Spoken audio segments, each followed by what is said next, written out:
Good evening. It's November 12th, 2013. Notice of this meeting stating the date, place, and time has been disseminated as required under the Open Public Meetings Act, Chapter 231, Public Law 1975. This meeting is called to order. Mr. Clerk, please conduct the flag and pledge salute, and I'll ask for a moment of silence for former Mayor John T. Gregorio. God of the universe, look thou with favor upon these here assembled, and bestow thy guidance upon the members of the governing body in their deliberations. This we ask in thy name. Amen. I pledge allegiance to the flag of the United States of America, to the republic for which it stands, one nation, under God, indivisible, with liberty and justice for all.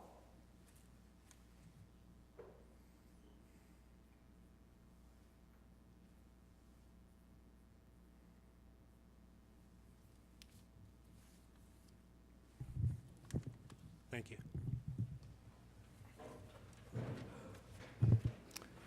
In event of emergency, the proper method for exiting the council chamber is through the 3 rear doors. Occupants should proceed down the staircase out of the front, move away from the area of the front steps. Any member of the public wishing to speak during the public comment session at the end of the meeting, please sign in the white sheets provided in the front of the room. Please turn off all cell phones or place them on vibrate. If you must take a call, please leave the chamber to do so. Mr. Clerk, please call the roll. Mr. Colbus. Here. Cozio. Here. Brown. Here. Armstead. Here. Cosby Hurling. Here. Sadowski. Here. Sheehy. Here. Yamakaitis. Here. Medina. Here. Kaczynski. Here. Mr. Moore. Here. I ask for a motion for the approval of the minutes for October 15th, 2013. Mr. Council President, I move for the approval of the minutes from October 15th and seek a second. Second. Mr. Colbus. Yes. Cozio. Yes. Brown. Yes. Armstead. Yes. Cosby Hurling. Yes. Sadowski. Yes. Sheehy. Yes. Yamakaitis. Yes. Medina. Yes. Kaczynski. Yes. Mr. Moore. Yes. We have some presentations tonight. I would like to ask the mayor to go onto the floor and ask Dee Vellante, the 2013 Veteran of the Year by the Linden Veterans Council, to step forward, please. Vellante. And Mrs. Yamakaitis. Mayor. Mr. Vellante.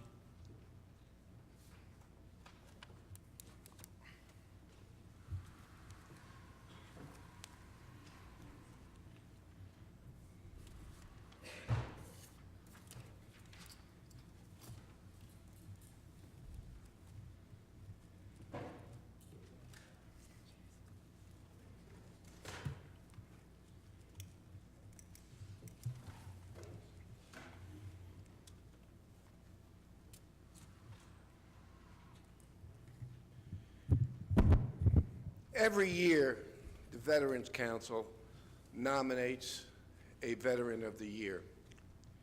And this year, I don't think they could have picked a better person than Dee Vellante as Linden's Veteran of the Year. Dee, needless to say, belongs to the greatest generation. He served honorably in World War II. He came home, then opened a business up in the city of Linden, and has been a good friend to the city and a great business owner for as long as he's been in Linden, which has been his whole life, right, Dee? Am I wrong on that? Correct. And it's just an honor for me to be here and present him with this resolution honoring Dee Vellante as Veteran of the Year.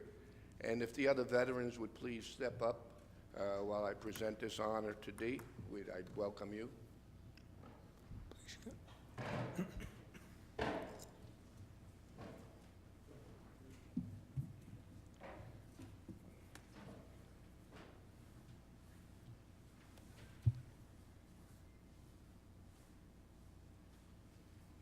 Whereas Dee Vellante was born at 115 Southwood Avenue to Palma and Francisco Villani, the first of 7 children, has remained a lifelong citizen of the city of Linden. And whereas D attended Linden Public Schools 6, Solon Middle School, and Linden High School. And whereas after the United States entered World War II, D, like so many young patriots, tried to enlist in the service of his country, but was rejected due to his being underage. Whereas in 1945, D successfully enlisted in the Navy, joining some 16 million others who served in the armed forces of the United States and becoming a member of what would become known as the Greatest Generation. And whereas D, after completing boot camp at Camp Perry, Virginia, was assigned to rebuilding and restoring land and craft, a vital means of transporting combat troops and supplies. And whereas the engines that serviced the landing craft were the same as those used to power the buses at Villani Bus Company, a family-owned business, D was able to work and turn out engines in record time, impressing the officers he served under.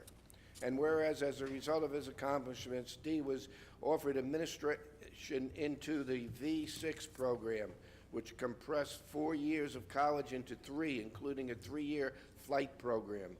Other notable members of this program included the astronaut Wally Schirra.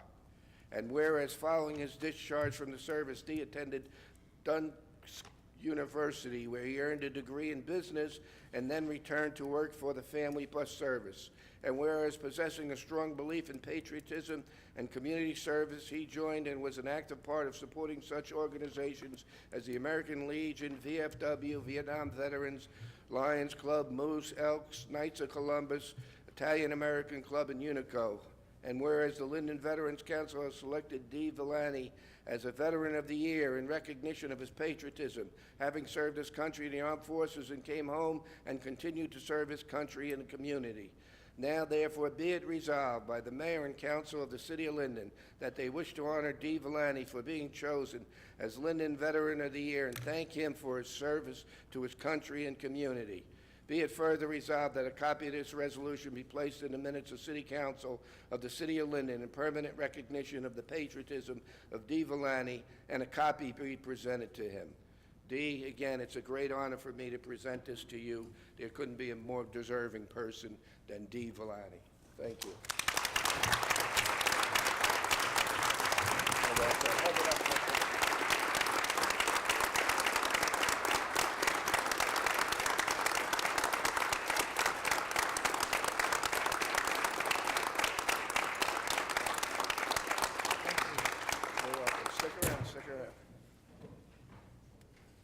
Now I'd like to introduce Ron Stefanowicz, the President of the Veterans Council.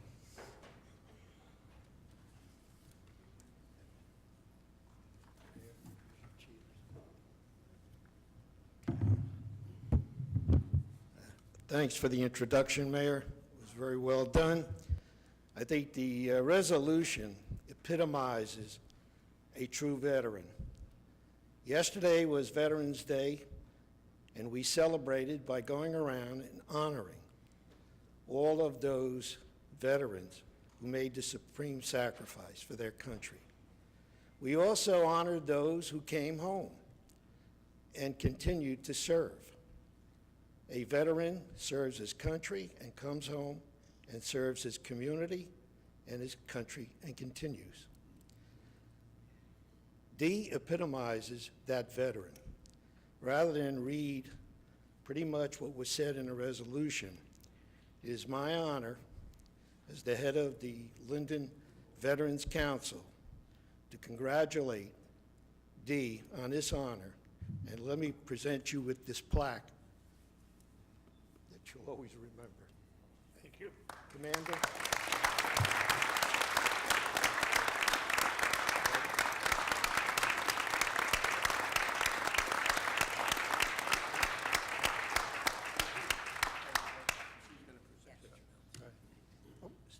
You can stay with me. I also have the honor of presenting from the Senate and General Assembly proclamation for D. Villani. I mean, I'd like to thank his daughter Courtney, because she really kept us posted in Linden with the New York parade yesterday with all her pictures. And D, you represented Linden very well in New York, so we thank you. So On behalf of the Senate and General Assembly, joint legislative resolution by Senators Scutari, Assemblyman Green, and Assemblywoman Stender, whereas Dee Villani, a highly esteemed lifelong member of the City of Linden, Union County community, is being honored and saluted by the Linden Veteran Council as the recipient of the Veteran of the Year Award on November 12, 2013, in celebration of Veterans Day. And whereas Veterans Day commemorates the service and sacrifice of our men and women who have fought in the defense of this country during foreign wars. And whereas Dee Villani, who enlisted in 1945, served his country with honor and valor as a member of the United States Armed Forces, and he was a member of the V6 program. And whereas Dee Villani graduated from Duquesne University in Pittsburgh, and he has served with distinction as a valued employee within his family business, and whereas Dee Villani has given generously of his time and energy as a member of and a leader within several community organizations, including the American Legion, VFW, Vietnam Veterans, Lions Club, Knights of Columbus, Italian American Club, and UNICO. And whereas from the earliest militia of the colonial era to the recent veterans of high-tech war in Southwest Asia, whenever our nation was endangered or her interests threatened, her patriotic citizen soldiers have responded heartily. And whereas, in observing Veterans Day, we record our profound debt of gratitude to those who have answered the call of duty and partisans in order to protect the liberties and values cherished by all Americans. And whereas, in addition, we rededicate ourselves to the ideals of liberty, human dignity, and universal justice that have consistently influenced the conduct of this nation in world affairs and for which so many Americans have sacrificed their lives in the fields of combat. And whereas it is altogether proper and fitting for the members of this legislature and the people of this state to recognize and to remember the courage, determination, and loyalty demonstrated by Dee Villani in his service to our country.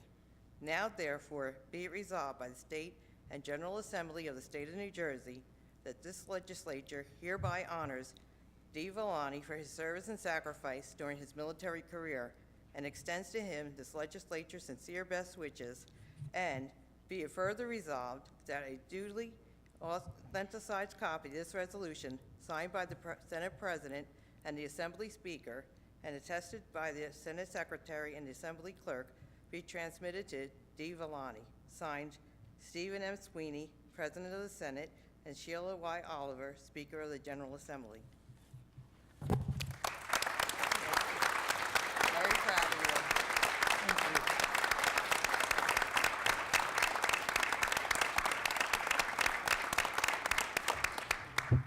I did all that? Yes, you did. I'm certainly proud to be part of the city of Linden. And it's evident by the group here paying some kind of notice. I've been in Linden since I was born, 86 years ago. And Linden is a great place to be from. You get out of town and you look back, oh, there's Linden, good place. And the way I feel now, even after 86 years on this earth, I'm ready to go back and give it hell again. Thank you.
Okay, I'd like Councilman Armando Medina to please step forward. I'd like Councilman Derek Armstead, Councilwoman Cosby Hurling to go on the floor, please.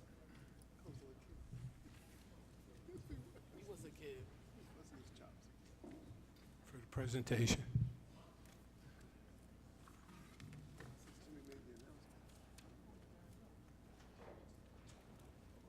Would you please?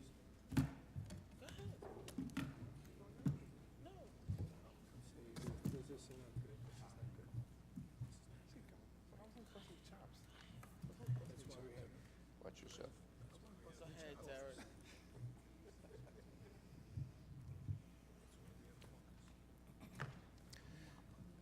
The city of Linden is a very diverse community. We are made up of different nationalities, races, and religions. And we all live and work and get along together, because that's what the strength of America is. Different nationalities and peoples living and working together and bringing their cultures to each other. And Linden is always proud when we have those different diverse individuals as part of our workforce. And today we are honoring two people from the Latino community. One is Sergeant Fernandez from the Linden Police Department, who was the first Latino police officer in the city of Linden. Unfortunately, he couldn't be here today, so we will present this to him, but we want to recognize his service and his appreciation being the first Latino police officer. And of course, I have the distinct honor of presenting this resolution to our first Latino councilman, Armando Medina. And I would like to read this inscription. Whereas the family of Armando Medina immigrated to the United States from the Dominican Republic and settled in Miami, Florida, whereas Armando was born, and whereas his parents, Jose Medina and Angel Burgos, then relocated to Elizabeth and settled in Peterstown section, and whereas Armando Medina then attended Elizabeth High School, the Union County Votech School, and has been employed in litigation support industry for the past 11 and a half years. Whereas Armando Medina has resided in Linden for the last 11 years and is a proud homeowner in the 9th Ward. Whereas Armando Medina has been married to Rosalind Medina for the past 4 years. Whereas Armando Medina realized that when neighbors come together and show interest in their community, change is possible. And he ran for the position of councilman 9th Ward, running on a platform that expressed his passion to improve the quality of life and the public safety of his neighbors. And whereas on January 1st, 2013, Armando Medina was sworn in as Linden's 9th Ward councilman, becoming Linden's first Latino councilman. Whereas since that time, Armando has dedicated himself to reducing speeding in the 9th Ward, addressing the many issues facing Linden taxpayers, and revitalizing our community, in particular the beautification of the Linden train station underpass. Now, therefore, be it resolved that Mayor and Council of the City of Linden, that they hereby do recognize Armando Medina as Linden's first Latino council member and thank him for the dedication to the residents of the 9th Ward and the City of Linden. And be it further resolved that a copy of this resolution be placed in the minutes of the Council of the City of Linden in permanent recognition of accomplishment, and copy of this resolution to be presented to him. Signed, Council President James Moore, Mayor Rich Gerbanka. Armando, congratulations. You want to say? Appreciate it.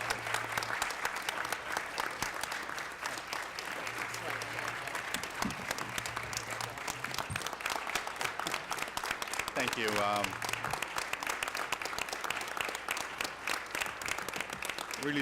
Really didn't prepare for this or wrote a speech or anything like that. I am honored and I'm humbled to be recognized as Linden's first Latino councilman for the city of Linden. I'm also honored that I've been given the opportunity to represent everyone in the city of Linden, not only the Latino community, but everyone from all different background and ethnicity in the city of Linden. I do believe in change and working together as a community, no matter what your background is, change could happen.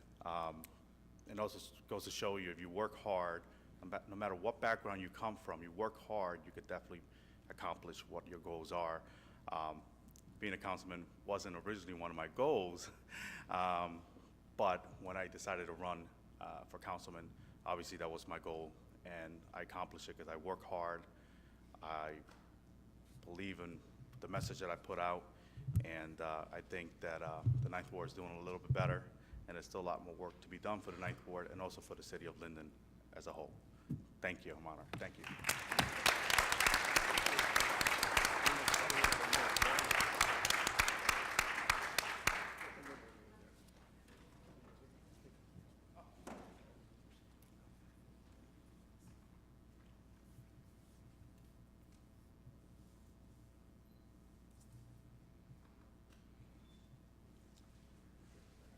I would be remiss if I didn't add to make a few statements. I recall when Armando first declared that he was running, it didn't matter to me that he was Hispanic. It didn't matter to me that he was an independent. I'm a Democrat, and I recall crossing party lines to support this gentleman because I felt like he is part of a change that is occurring in Linden, and he's a part of something that he wants to make Linden a better place, and that's all that really matters at the end of the day, is that we want to make Linden a better place for everybody, and I think Armando embodies that belief. Thank you very much.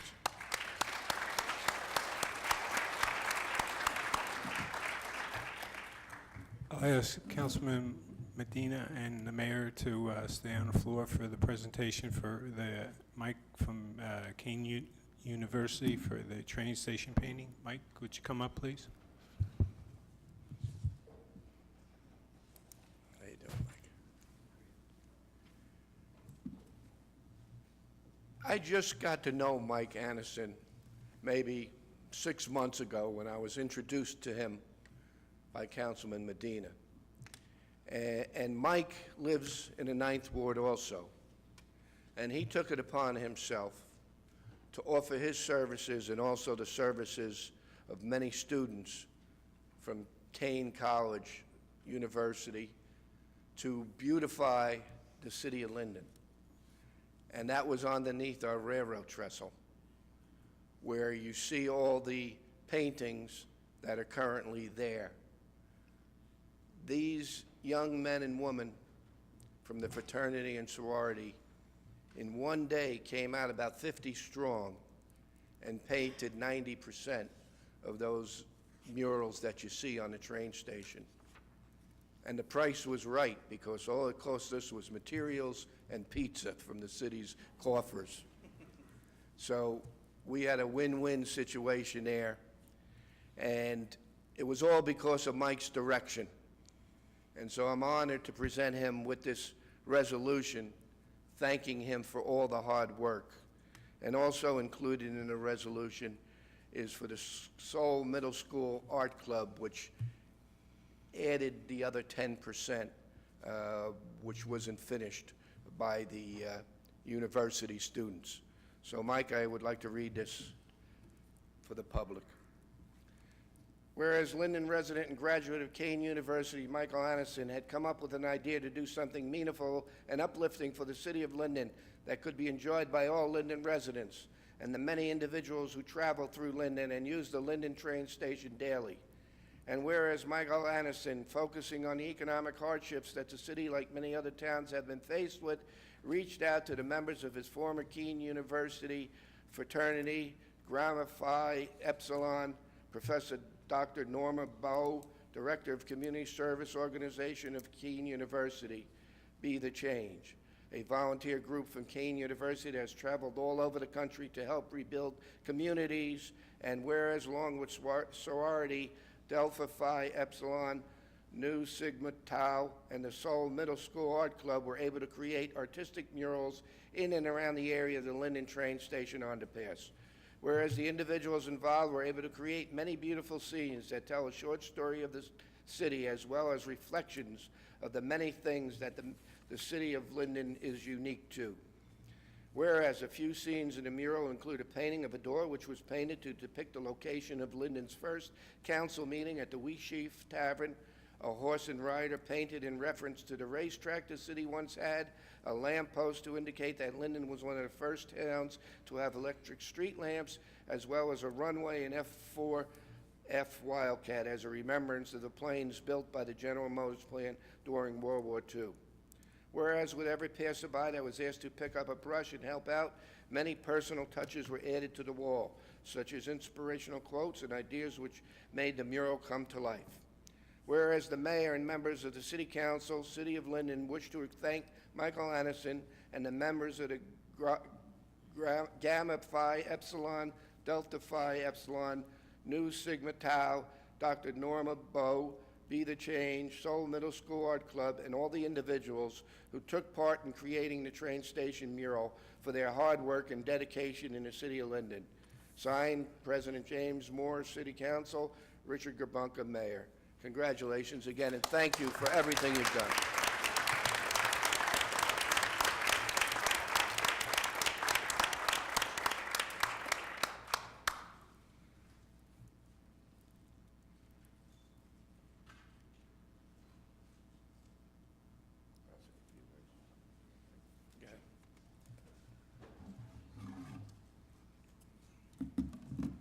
I just want to thank the mayor again for the opportunity to do this. I'd come to him with some complaints about the town to initially. The garbage fee was the topic of our conversation, but I felt that it wasn't right just to come up with something to complain about. And I wanted to do something to kind of help Linden get a little bit better and make some change here. And I think we did that. I think we kind of brightened up that area, kind of told a little bit of Linden's history, and hopefully you guys can enjoy it for years to come. Thank you. Thank you again. And if you notice on the agenda, Mike is going to start making more change in the city of Linden because I appointed him tonight to the planning board.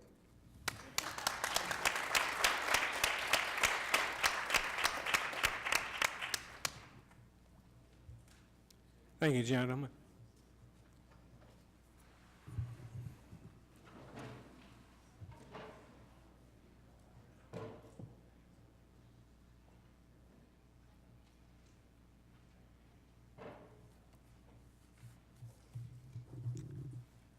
We're going to move into ordinances. We continued over ordinance from September 17th.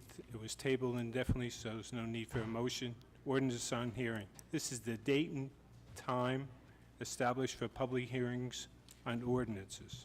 Ordinance 5760 was removed from consideration. 5761, Mr. Clerk. An ordinance of the City of Linden establishing it and adopting the Abandoned Property Rehabilitation Act and other statutory provisions related to the act. Mr. Clerk, has the ordinance been properly published and posted? Yes, sir. Have we received any written communication? No, sir. Is anyone in the audience wishes to be heard on the ordinance? Am I right? Center? On my left, if seeing none, I'll ask for a motion. Thank you, Council President. I move for the hearing be closed on ordinance number 5761 and seek a second. Second. Mr. Colbus? Yes. Koziel? Yes. Brown? Yes. Armstead? Yes. Cosby Hurling? Yes. Sadowski? Yes. Sheehy? Yes. Yemakaitis? Yes. Medina? Yes. Kaczynski? Yes. Mr. Moore? Yes. 5762. An ordinance to amend and supplement Chapter 2, Administration of an ordinance entitled, An Ordinance Adopting and Enacting the Revised General Ordinances of the City of Linden, 1999. Delete Section 2-8, Reserved in its entirety. Add new Section 2-8, City Administrator. Thank you, Mr. Clerk. Has the ordinance been properly published and posted? Yes, sir. Have we received any written communication? No, sir. Is there anyone in the chamber who wishes to be heard in the ordinance? Am I right? Pat Hero, would you come up, please? Council President, I'd also like to speak on this ordinance. Yes, Mr. Mayor. Pat Hero, please. Yeah. Press the button. Patty. I wish Paul Workmeister was alive to see this day, but unfortunately he is not. Hopefully he is here with us in spirit. One thing I have before I discuss the body of the ordinance is maybe the body of the ordinance. I was looking at it outside before I had the copy, and I noticed that a word was rather prominent in the ordinance. Now, many of you identify with this word. I do not. It is his. Now, I know you're going to tell me to turn to word usage whenever used here in the masculine and gender should include the feminine, but I think we should start having ordinances that are gender inclusive, particularly when employment is concerned. Many people automatically may exclude themselves when they just see the word his in terms of a job. You weren't with me in my constitutional law class when I was told in 1982, I believe it was, that neither I nor any of the other women, and he referred to us as a group, should belong here because we were taking up valuable space from men. So when you use the word his, it kind of just brings that all back. You could do S/HE, his/her. It works pretty well, just not his alone. Please have some sensitivity to the women. Now, as far as the body of the ordinance, one thing I'm concerned about is it holds office at the pleasure of the city council. I think a good city administrator may do things that the city council may not approve of, that may not be politically correct, because sometimes a city administrator has to ruffle some feathers, and I'm a little bit concerned about that. I do think the office of the city administrator is a good idea, but I think you should give the city administrator a lot more leeway than I think this ordinance, from what the quick overview that I've gotten, gives, because we do need a lot of shaking up in the city of Linden. Thank you for your time. Thank you. Anyone else on my right wishes to make a comment? If not, in the center, John, please come up.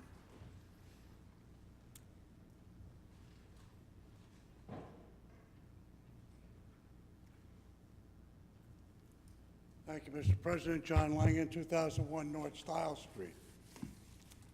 Members of council, I had the opportunity some 2 months ago to appear before you at at your caucus meeting.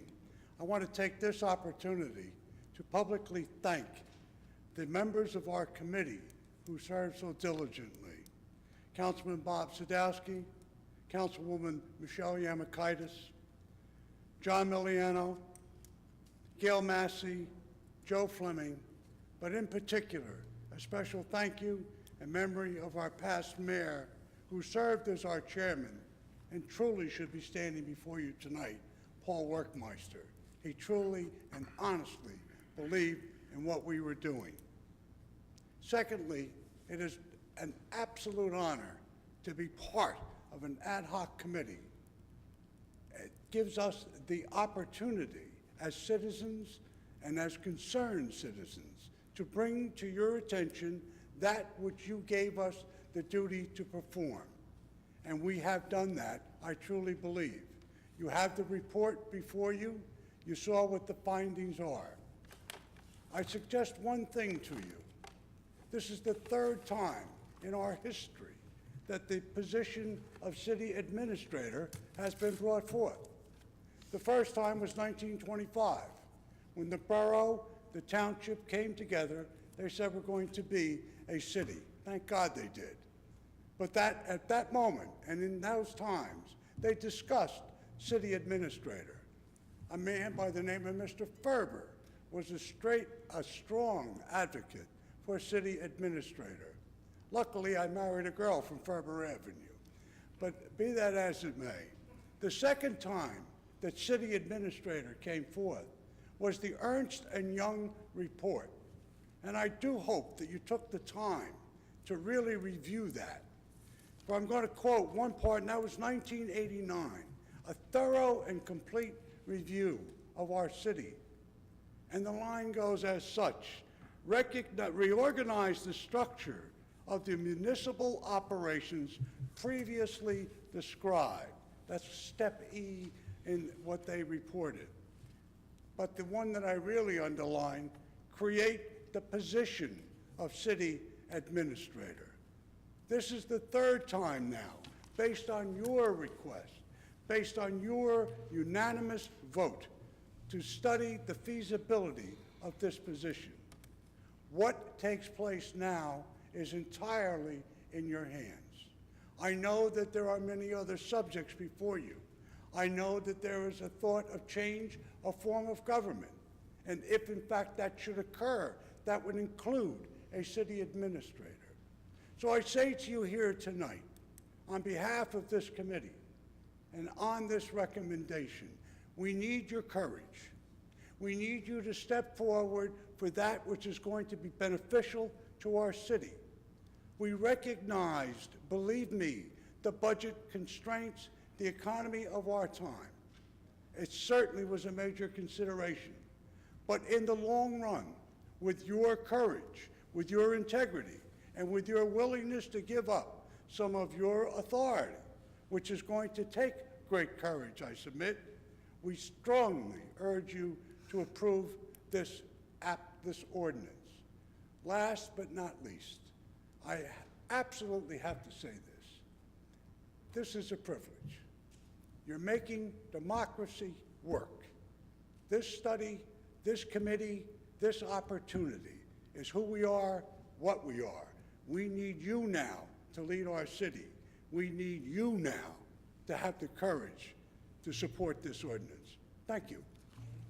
Thank you, sir. On behalf of the entire council, I want to thank your committee for the dedication and time that you put into this. It was a horrendous job that you had to do, and we all appreciate it. Thank you very much. Mr. Moore. Jimmy, should I say something? I'm going to go to the audience first, if you mind. Okay, sit down. Sorry. Okay. Thank you. Anyone in the center wish to make comment on this ordinance? On my left?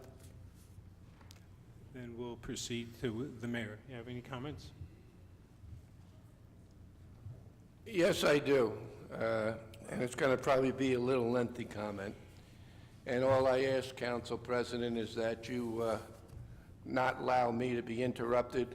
I'll make my statements, and then I'll sit quietly back while other people may have a different opinion of what I say. That's what we tried to agree to in caucus, and I hope it works tonight. And John Langland, I got to commend you and your committee. I know you worked extremely hard on this, and you were dedicated and sincere in your charge as to the findings of a business administrator. And I thank you for that. But I think you know that although I favor a business administrator, this town sorely needs it.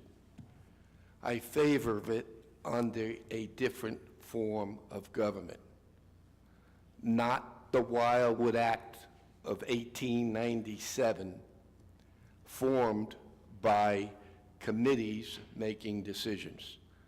I believe we should have a business administrator, but we should come into the 21st century under the Faulkner Act.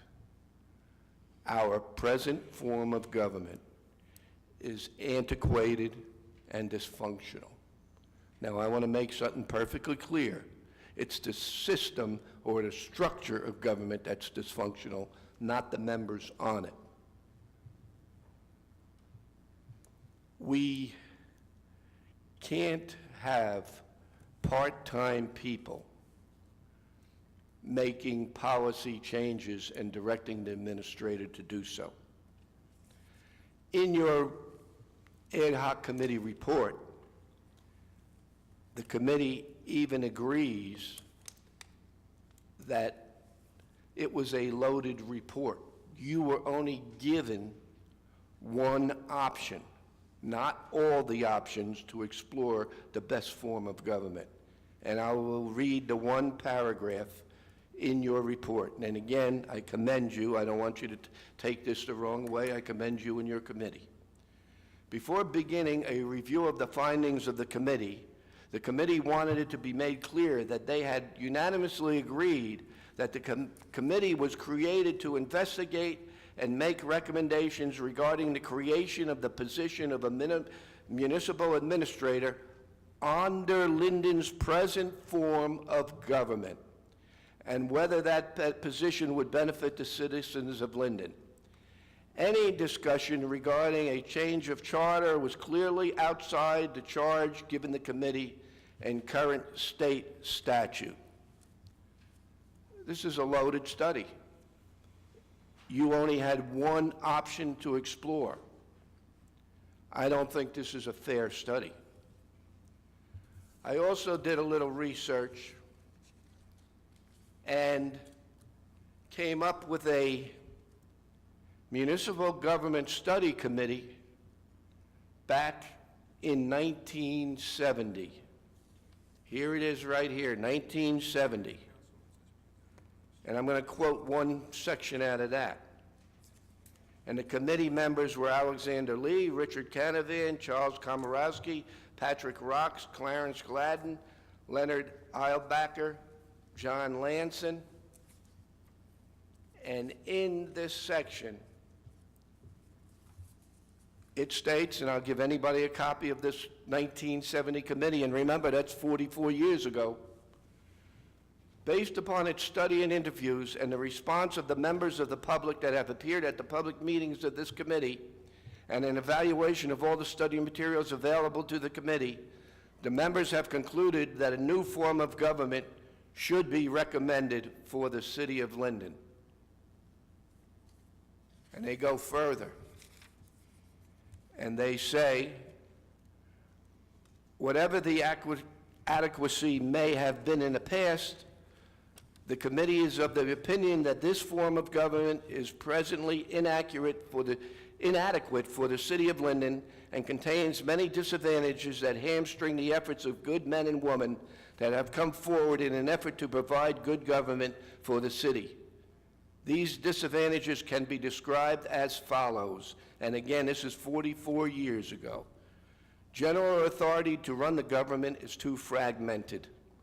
Government by councilmanic committee has proven to be too burdensome to the part-time elected council persons. There is little opportunity for professionalism in government to take advantage of modern and efficient techniques of operation. There is no overall supervision and coordination. Because of the structure, too many officials see only a piece of the picture, and overall direction of the city's affairs is frustrated. The system perpetuates wasteful practices and procedures. Again, we're under an 1897 Wildwood Act. The Faulkner Act delineates a separation of powers. I, as the mayor, cannot propose a budget, I can't vote on a budget, I can't veto a budget.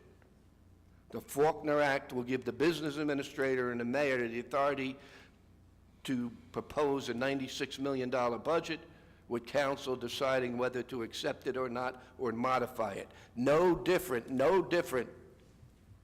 than the governor does with the legislature or the president does with Congress. 67 of New Jersey's municipalities, or 37% of our population, are under the Faulkner Act. That's Woodbridge, Elizabeth, New Brunswick, Jersey City, Bayonne, Edison, just a few. And they have, like Elizabeth or Woodbridge, only 9 council persons. Some have 7. We have 11, as you see.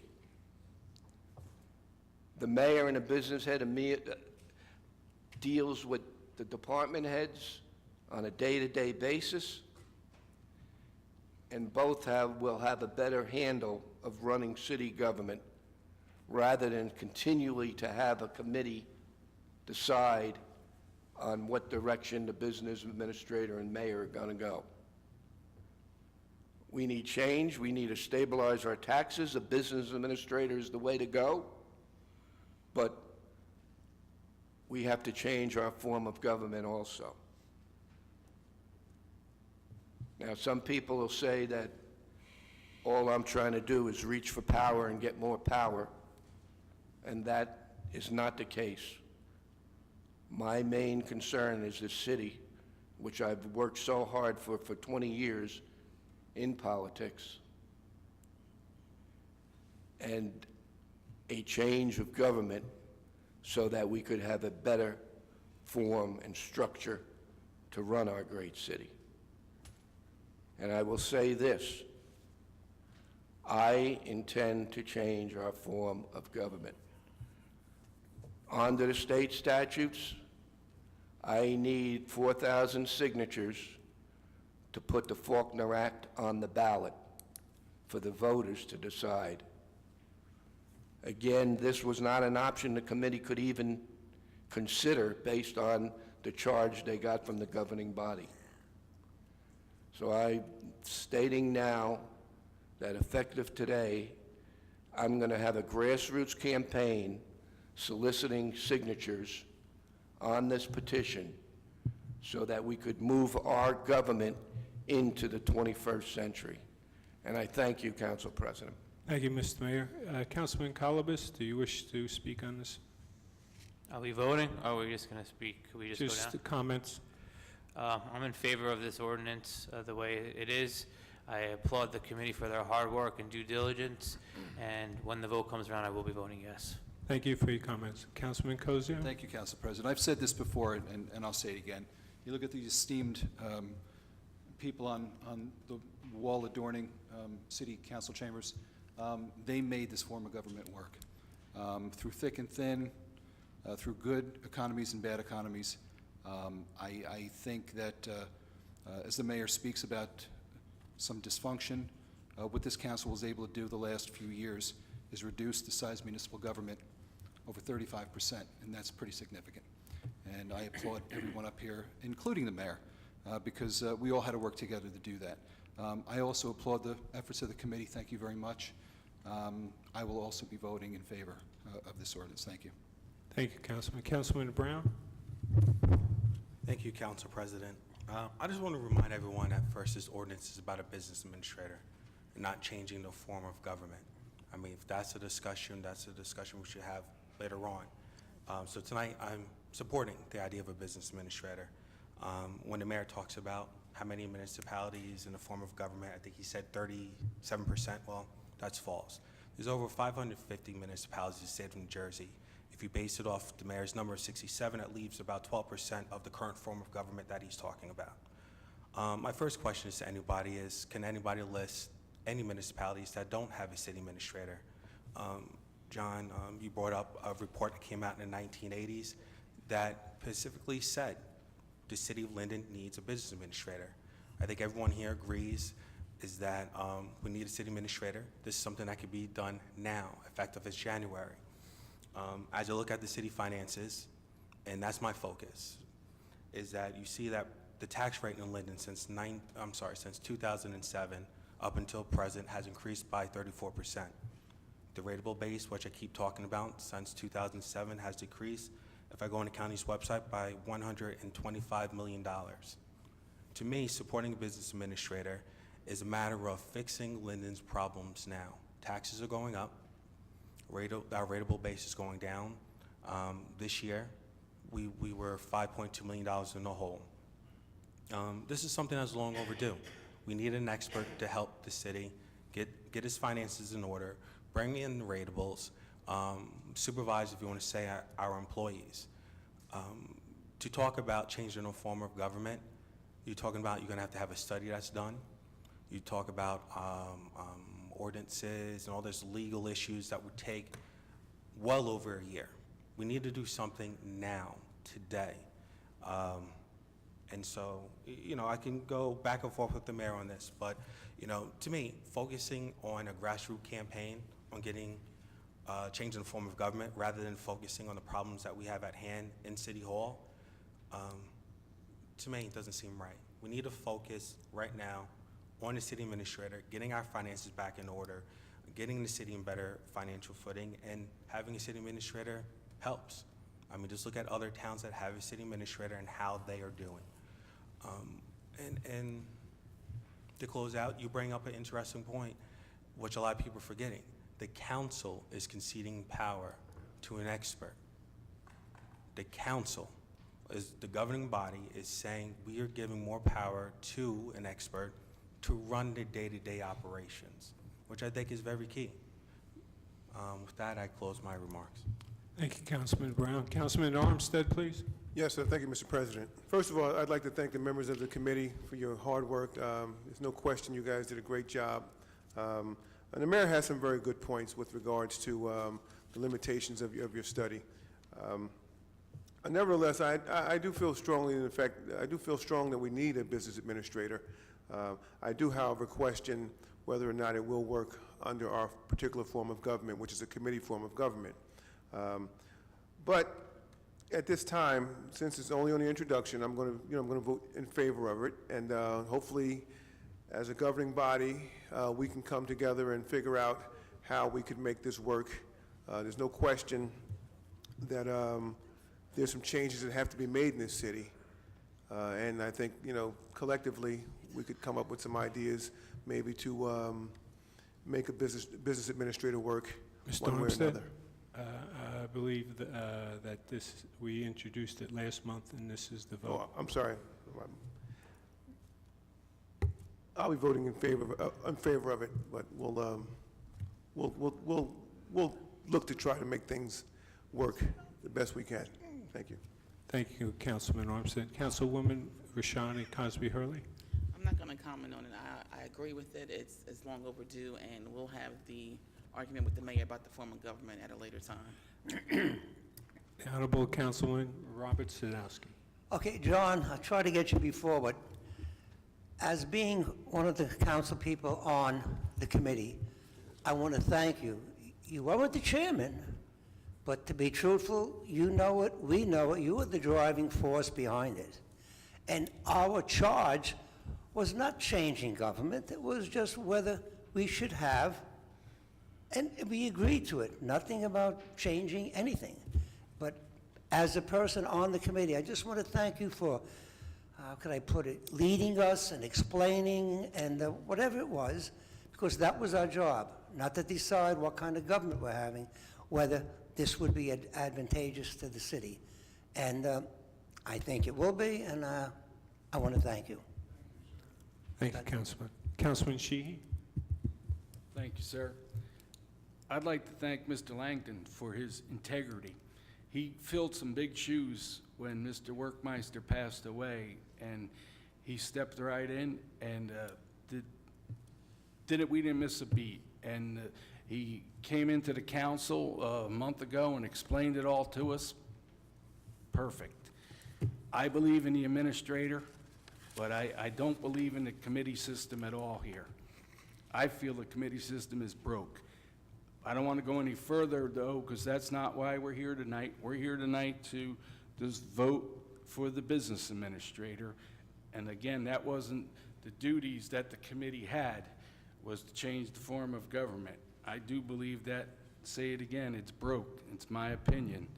But I really want to thank the committee, everybody that was on that committee that volunteered their time and did an excellent job, and again, explained it well to us. Thank you, sir. And then Thank I you, report Councilman there. Sheehy. Councilwoman Yamakitis. Yes, Mr. President. I'd like to thank you for the opportunity to be able to serve on that committee. Mr. Langen, like Councilman Sadowski said, you filled some big shoes, and it took 2 years. We really did our homework on this. And we looked at many municipalities with the same form of government. And as an example, Summit, same form of government we have with a business administrator. Under what we're looking to do, this would be a system of checks and balances. The mayor would make the recommendation with the advice and consent of council. And to me, that is good government. Not one person should have total authority. So I will be supporting this. It's long overdue. We do need the business administrator. So thank you. Thank you, Councilwoman. Councilman Medina. Yes, thank you, Council President. I want to also thank the committee as well. I am in favor of the business administrator. I think it's long overdue, and look forward to seeing this process start and discussing the other matters at a later date. Thank you. Thank you, Councilman. Councilman Adam Kozowski. Close enough. First off, I'd just like to thank the committee for doing this work. Mr. Langdon, as a, I spoke to you earlier and a couple times, and looking at that report, it was one of the better reports that I've read, because it's not an easy charge to go through decades of information, and how you were able to quote different things right there just add to my confidence in the report. So I will be supporting it. I do believe it's something that I think the city needs. I don't believe it's mutually dependent on the other discussion we need to have. I have severe questions about our form of government, but I see a business administrator, city administrator, whatever you want to call it, as a step in the right direction, albeit a small one, a big one, depending on how this works out. But I just want to thank you and the committee. Please, convey my thanks to everyone on that committee for putting the time and the effort into providing this information to us. So thank you. Thank you, Adam Kaczynski. Thank you, Councilman. I'd like to make a comment. I think the committee did a tremendous job, but I think we handcuffed you and didn't allow you to explore all possibilities. I think you hit it on the head when you said that we need a charter change. But we need a business administrator, but I support having it coupled with a charter change. So I'm going to open up for a vote now. Would you have a comment, please, in the center? Would you come up, please?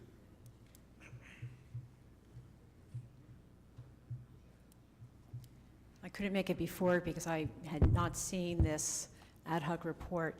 The other thing I just want to, I'm in favor of a business administrator. The only thing I just want to address, there is a organization chart, and the comment pertains to where I see that the business administrator is located under city council. This administrator is going to have fiduciary responsibility for the city, and I don't see any lines going to any of the on the org chart to positions under the mayor. And I think that because of this fiduciary responsibility that he's going to be having, that there should be more say that he has into all the different departments, and not just be subordinated, to the council. So that's just the point that I want to bring up. I don't think that his area that or his charge is really complete based on this org chart. Thank you for your comments. Mr. Clerk, has the ordinance been properly published and posted? Yes, sir. Have we received any written communication? No, sir. I ask for a motion, please.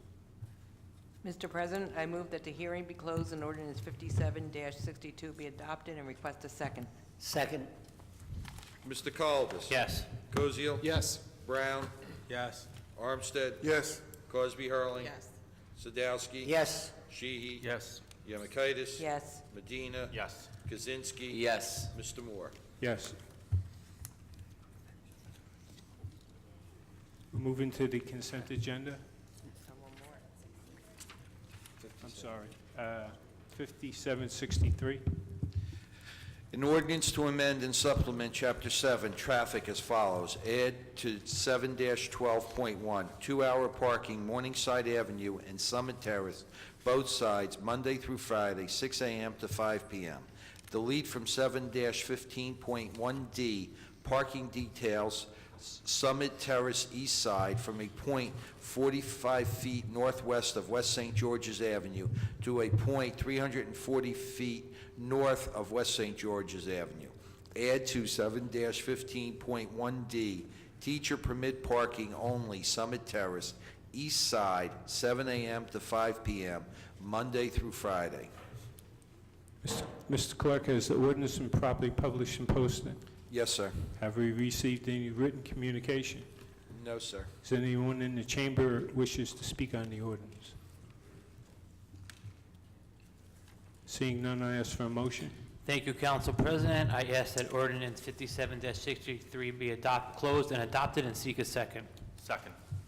Mr. Colbus? Yes. Koziel? Yes. Brown? Yes. Armstead? Yes. Cosby Hurling? No. Sadowski? Yes. Sheehy? Yes. Yemakaitis? Yes. Medina? Yes. Kaczynski? Yes. Mr. Moore? No.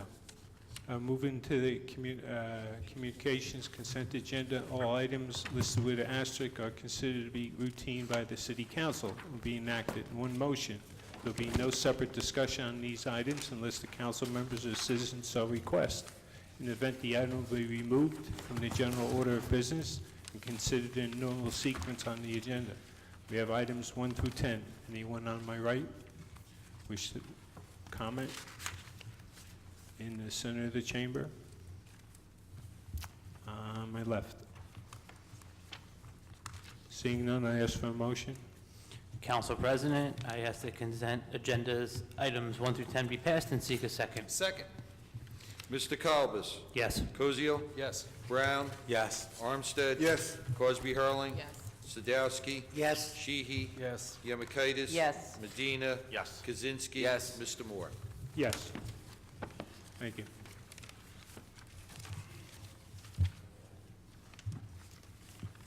The council, in order to take into consideration public input into proposed ordinances, will allow 3 minutes for each individual to speak on the ordinance on first reading.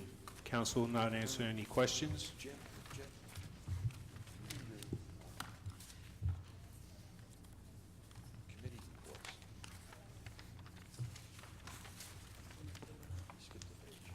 A little procedural problem there.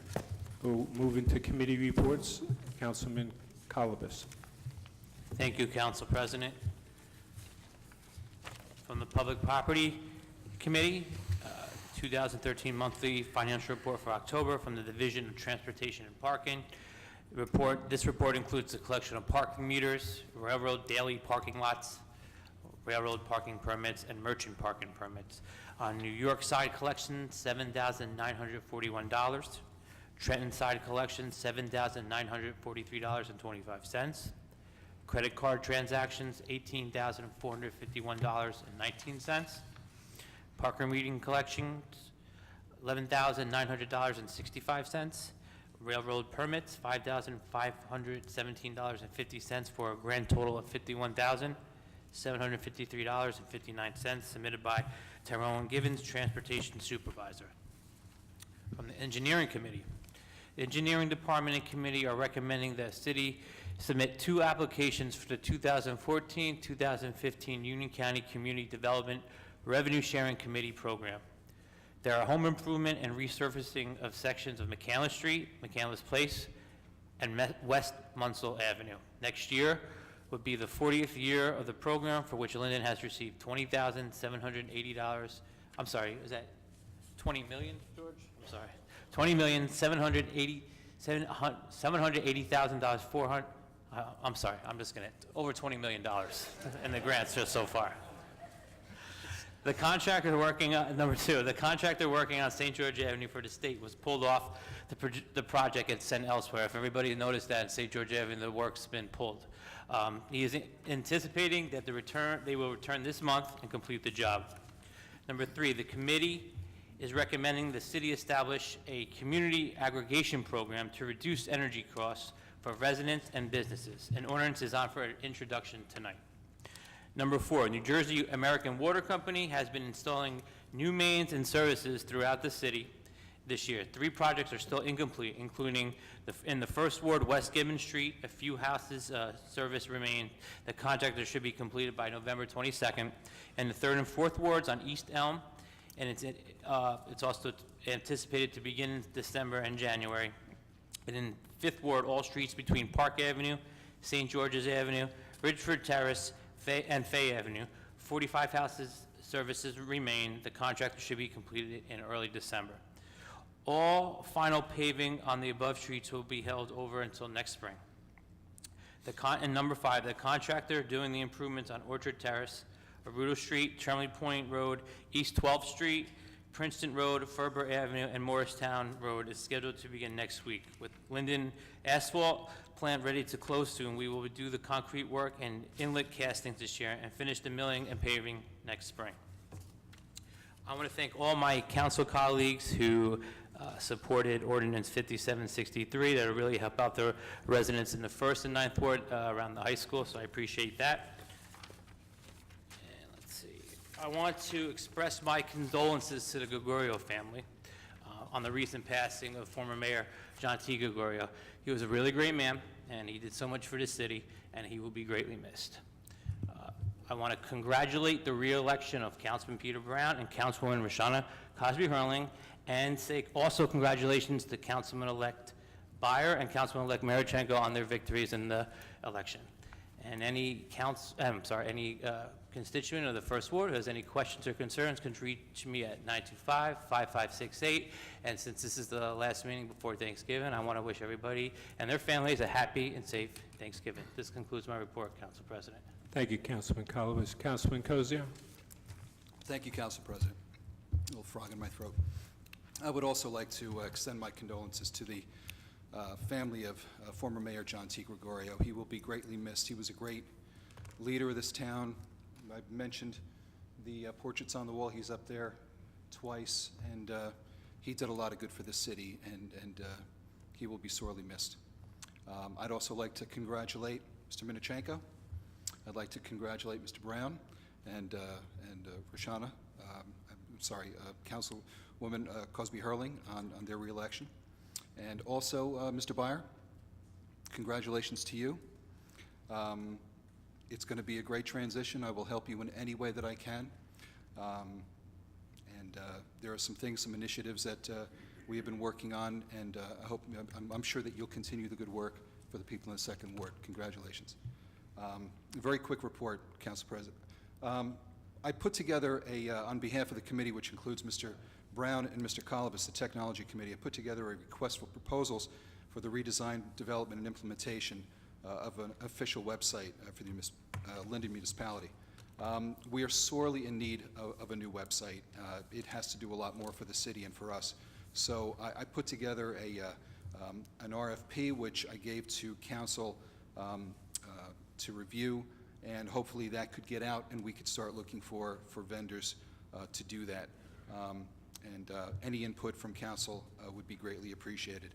And if anybody has any questions, anybody from the public, we've been working on this for quite a while, and I think we got all our bases covered, but it really needs to be a really much better tool for the city and for the people in town to be able to get information on all city services. And the other issue is the Consolidation Committee on request of Councilman Brown. The Consolidation and Restructuring Committee met briefly twice this month. Once was a few nights ago, and we went over the efforts that we have spent the past 5 or 6 years on. And as I mentioned earlier, we're down almost 40% in personnel, and I think we did some good things in making government a little smaller and a little smarter, a little more efficient, but there is an opportunity now to do a little bit more. We've taken a very large and complicated system and made it smaller, but there's still some complexity to it that I think we could streamline. So we'll be meeting in the next month and a half. I think we have some good ideas on the table, which some ideas are being researched also by our personnel attorney, and I think we could even make them the form of government or the structure of government a little more streamlined. So we'll be working on that for the next month, and that's all I have, Council President. Thank you. Thank you, Councilman. Councilman Brown? Thank you. First, the Finance and Budget Review Committee. So approval is requested for the following finance actions. The payment of bills totaling $1,904,005.62. The bills have been signed by the Mayor, Council President, the Finance Chairman, and a detailed check register and vouchers are on file in the clerk's office. I move for approval and ask for a second. Second.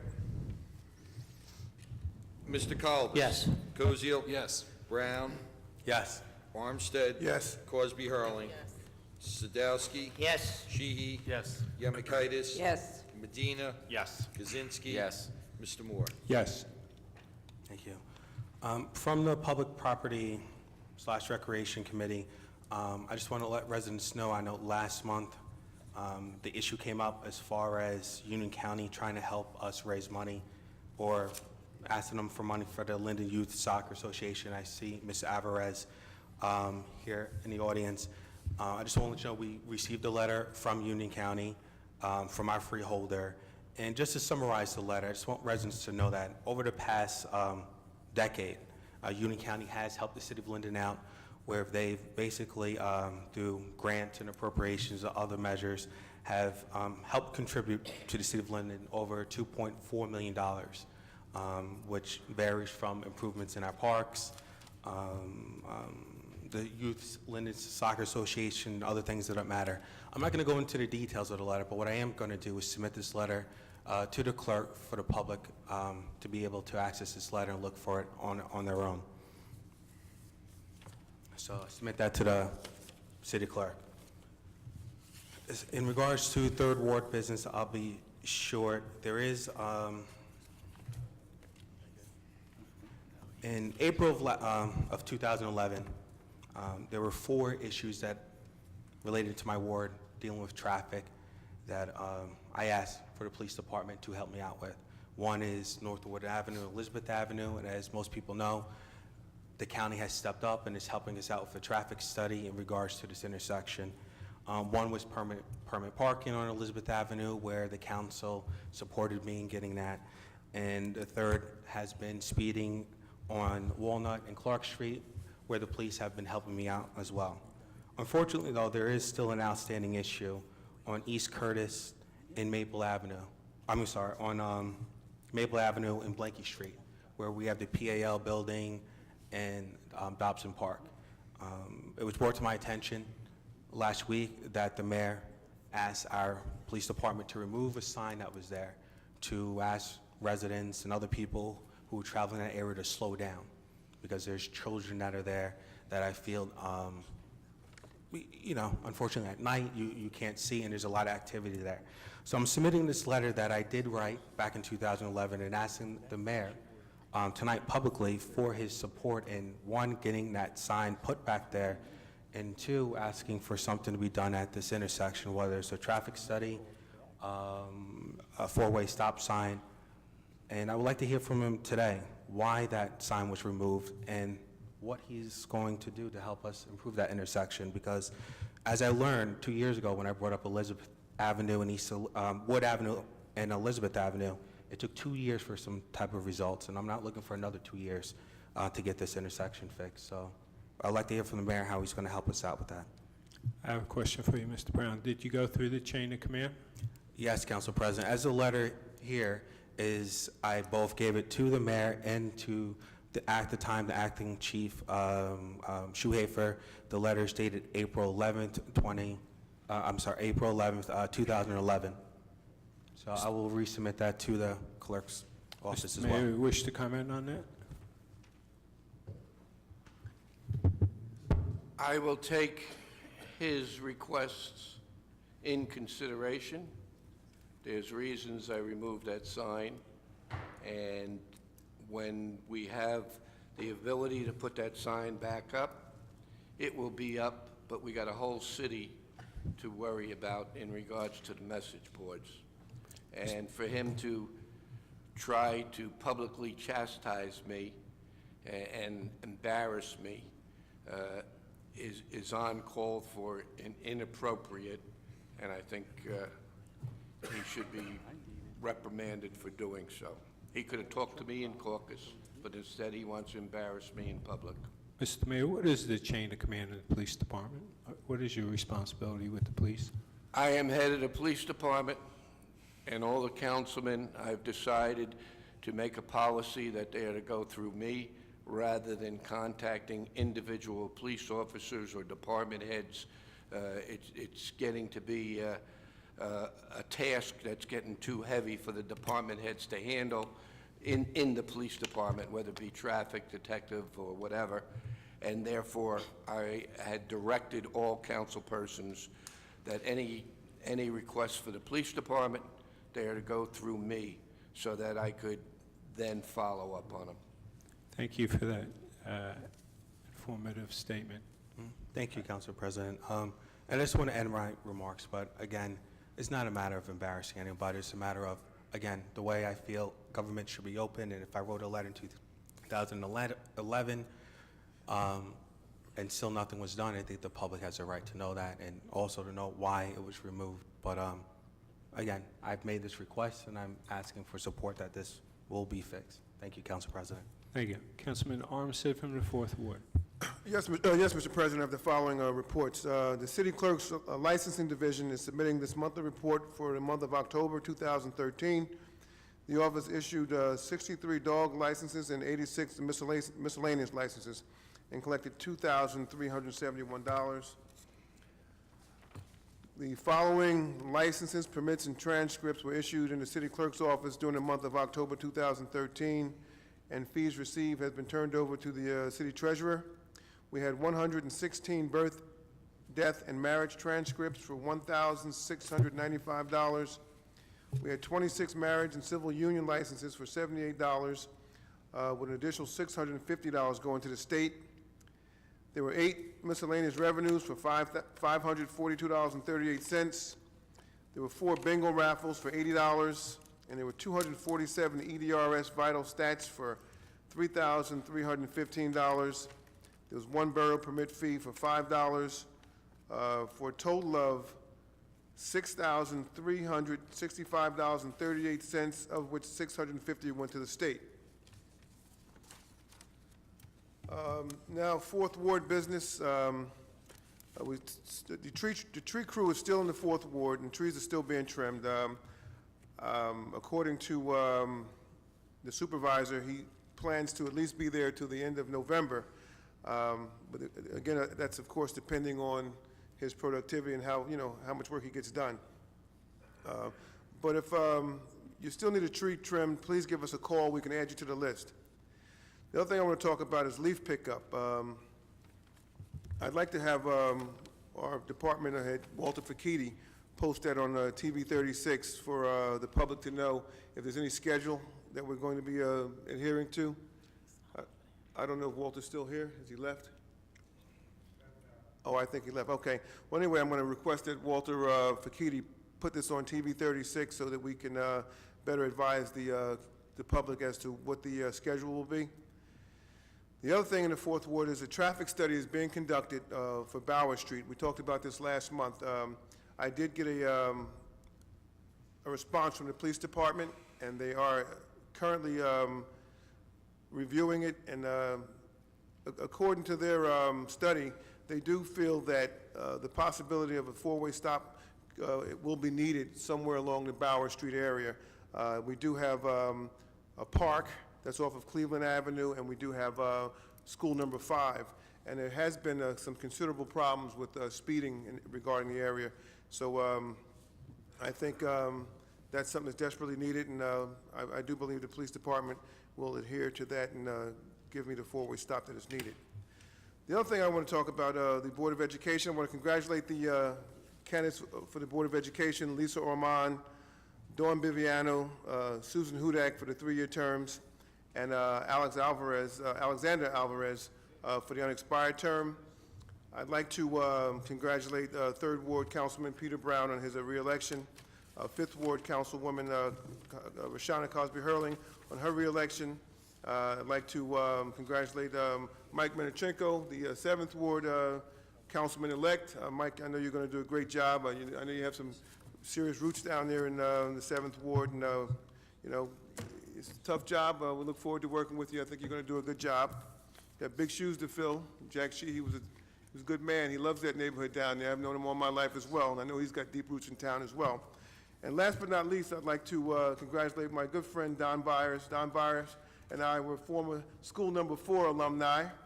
We ran up and down those streets over there for quite a few years, and going to be a joy working with you, Don. Congratulations. Look forward to working with you. And last but not least, we talked about, a couple colleagues sent their condolences to the Gregorio family. I'd like to do the same myself. It was John T. Gregorio, it was 25 years ago, when he was coming back to run as mayor again in Linden. He had made a decision. He had picked his team. He had totally picked his running slate, all with the exception of the 4th Ward. He hadn't made a phone call. And my good colleague, Jimmy Moore at the time, got me an interview with Mayor Gregorio, and a decision was made to put me on that ticket. And here I am, 25 years later. I mean, I lost the first election, incidentally, and I came back 3 years later and ran again with his help and the help of many others in town. And I'm a councilman to this day, and I'm ever thankful for the opportunity he gave me. And I also thank my good colleague Jimmy Moore for getting in his ear and convincing him to allow me to be on that ticket. So again, my condolences to the Gregorio family. He'll be missed. And that concludes my report, Mr. President. Thank you, Councilman. Councilwoman Rashana Cosby Hurley. Thank you, Council President. From the Negotiations Committee, our last meeting was actually postponed, and we're going to have a meeting this week.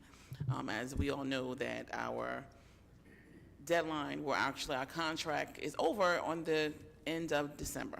So we're going to be, very aggressive and try and meet it quickly as possible to try and get something in place before mid-year next year, because as I said last month, the contracts are still held in force until such time as we can get a new contract. So we're going to be working very hard to do that so we can save, some things. If you look at the resolutions, and when we get to the resolutions, you'll see $575,000.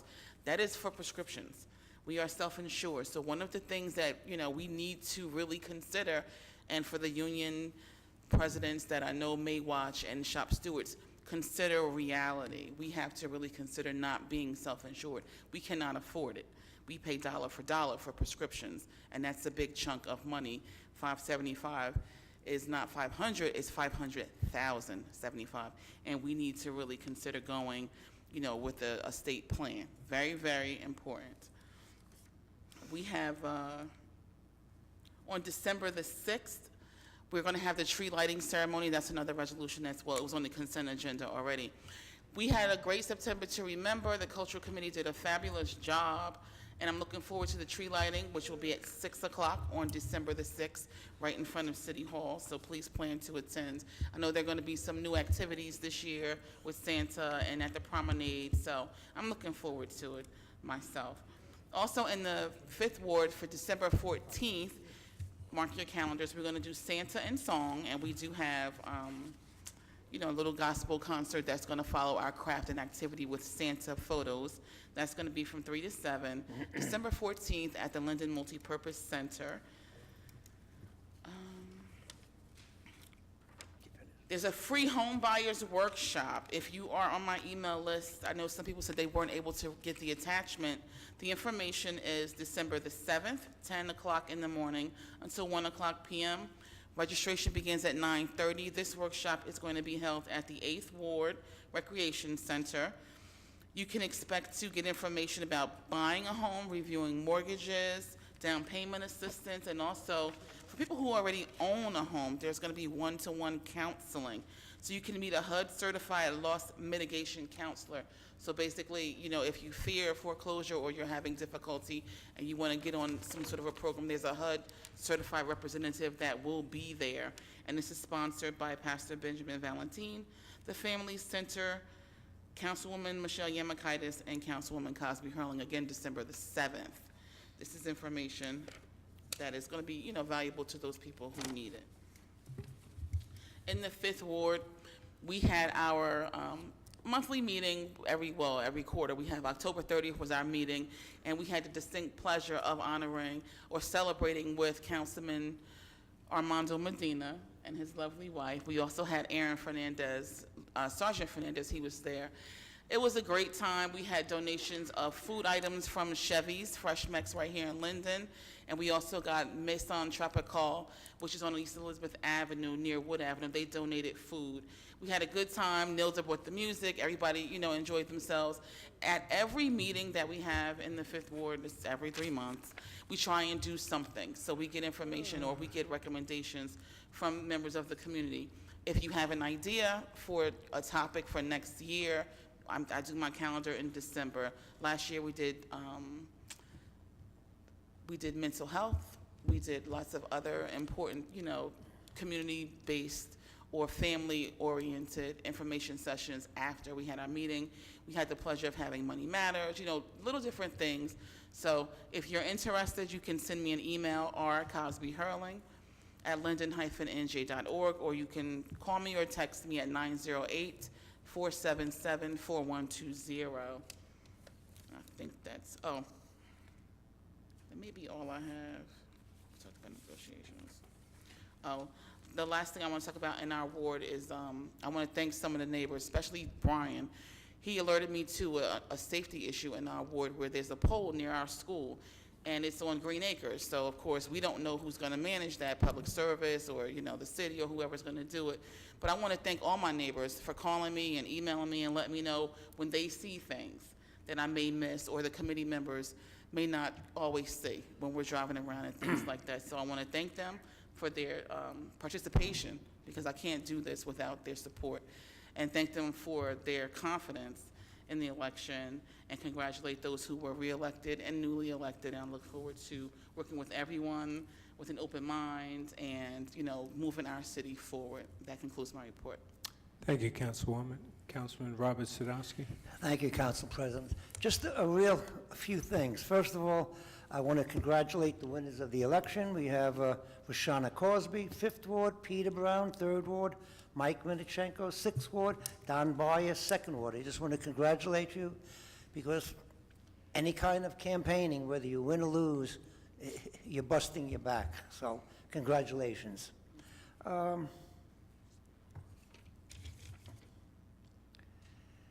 As concerning FEMA with the Emmett Place and down in 7th Ward, so far, I think this is right, there have been 49 people from both 6th and 7th Wards who are looking into the Blue Acres buyout.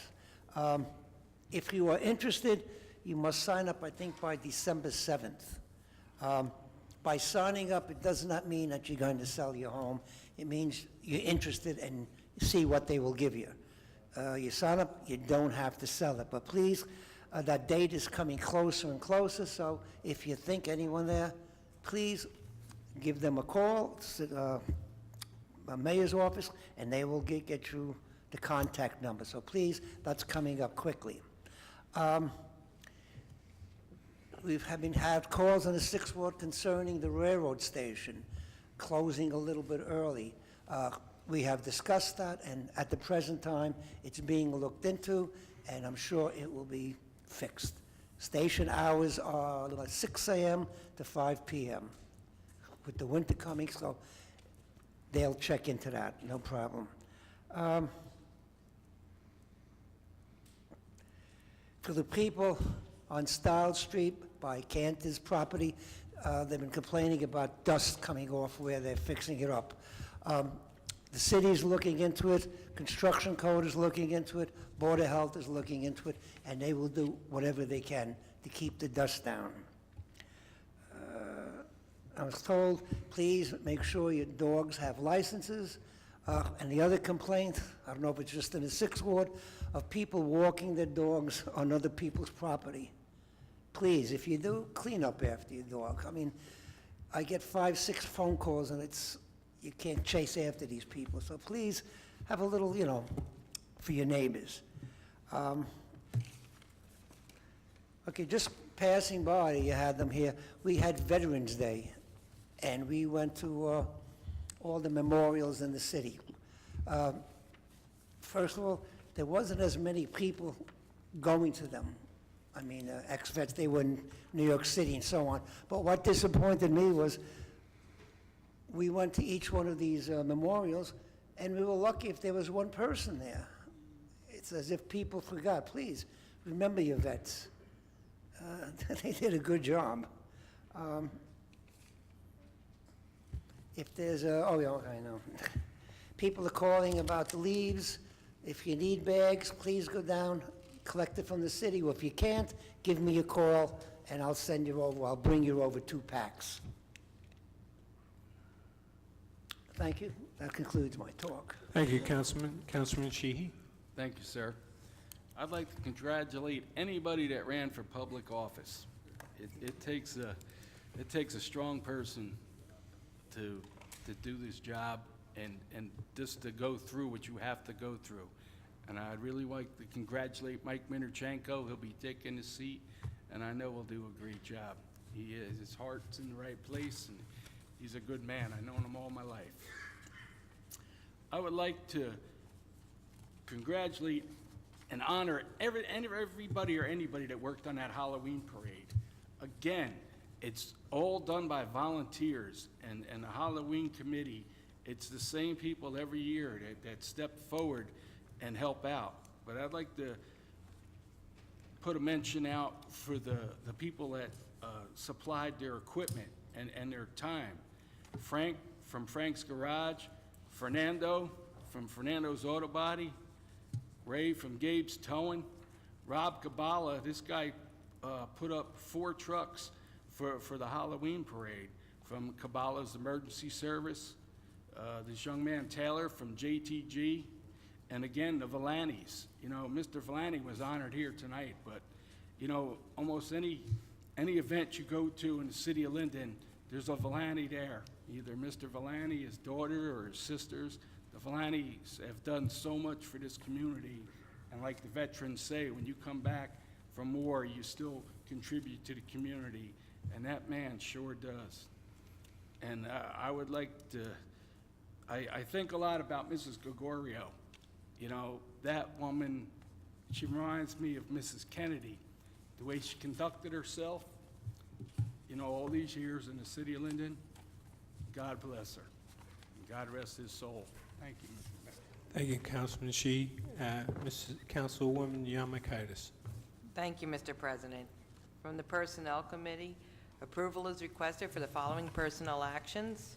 Number 1, in the Police Department, the paid FMLA leave for employee number 426 for the period November 1st, 2013 through November 30th, 2013. Number 2, in the Board of Health, the paid intermittent FMLA leave for employee number 1021 for the period of November 1st through December 31st, 2013. Number 3, in the Construction Code Department, the unpaid FMLA leave for employee number 107175 for the period of October 9, 2013 through November 26, 2013. Number 4, in the Division of Public Property, the unpaid FMLA leave for employee number 908545 for the period October 2nd through November 2nd, 2013. Number 5, in the Finance Department, the paid intermittent FMLA leave of absence for employee number 808 from October 21st through November 15, 2013.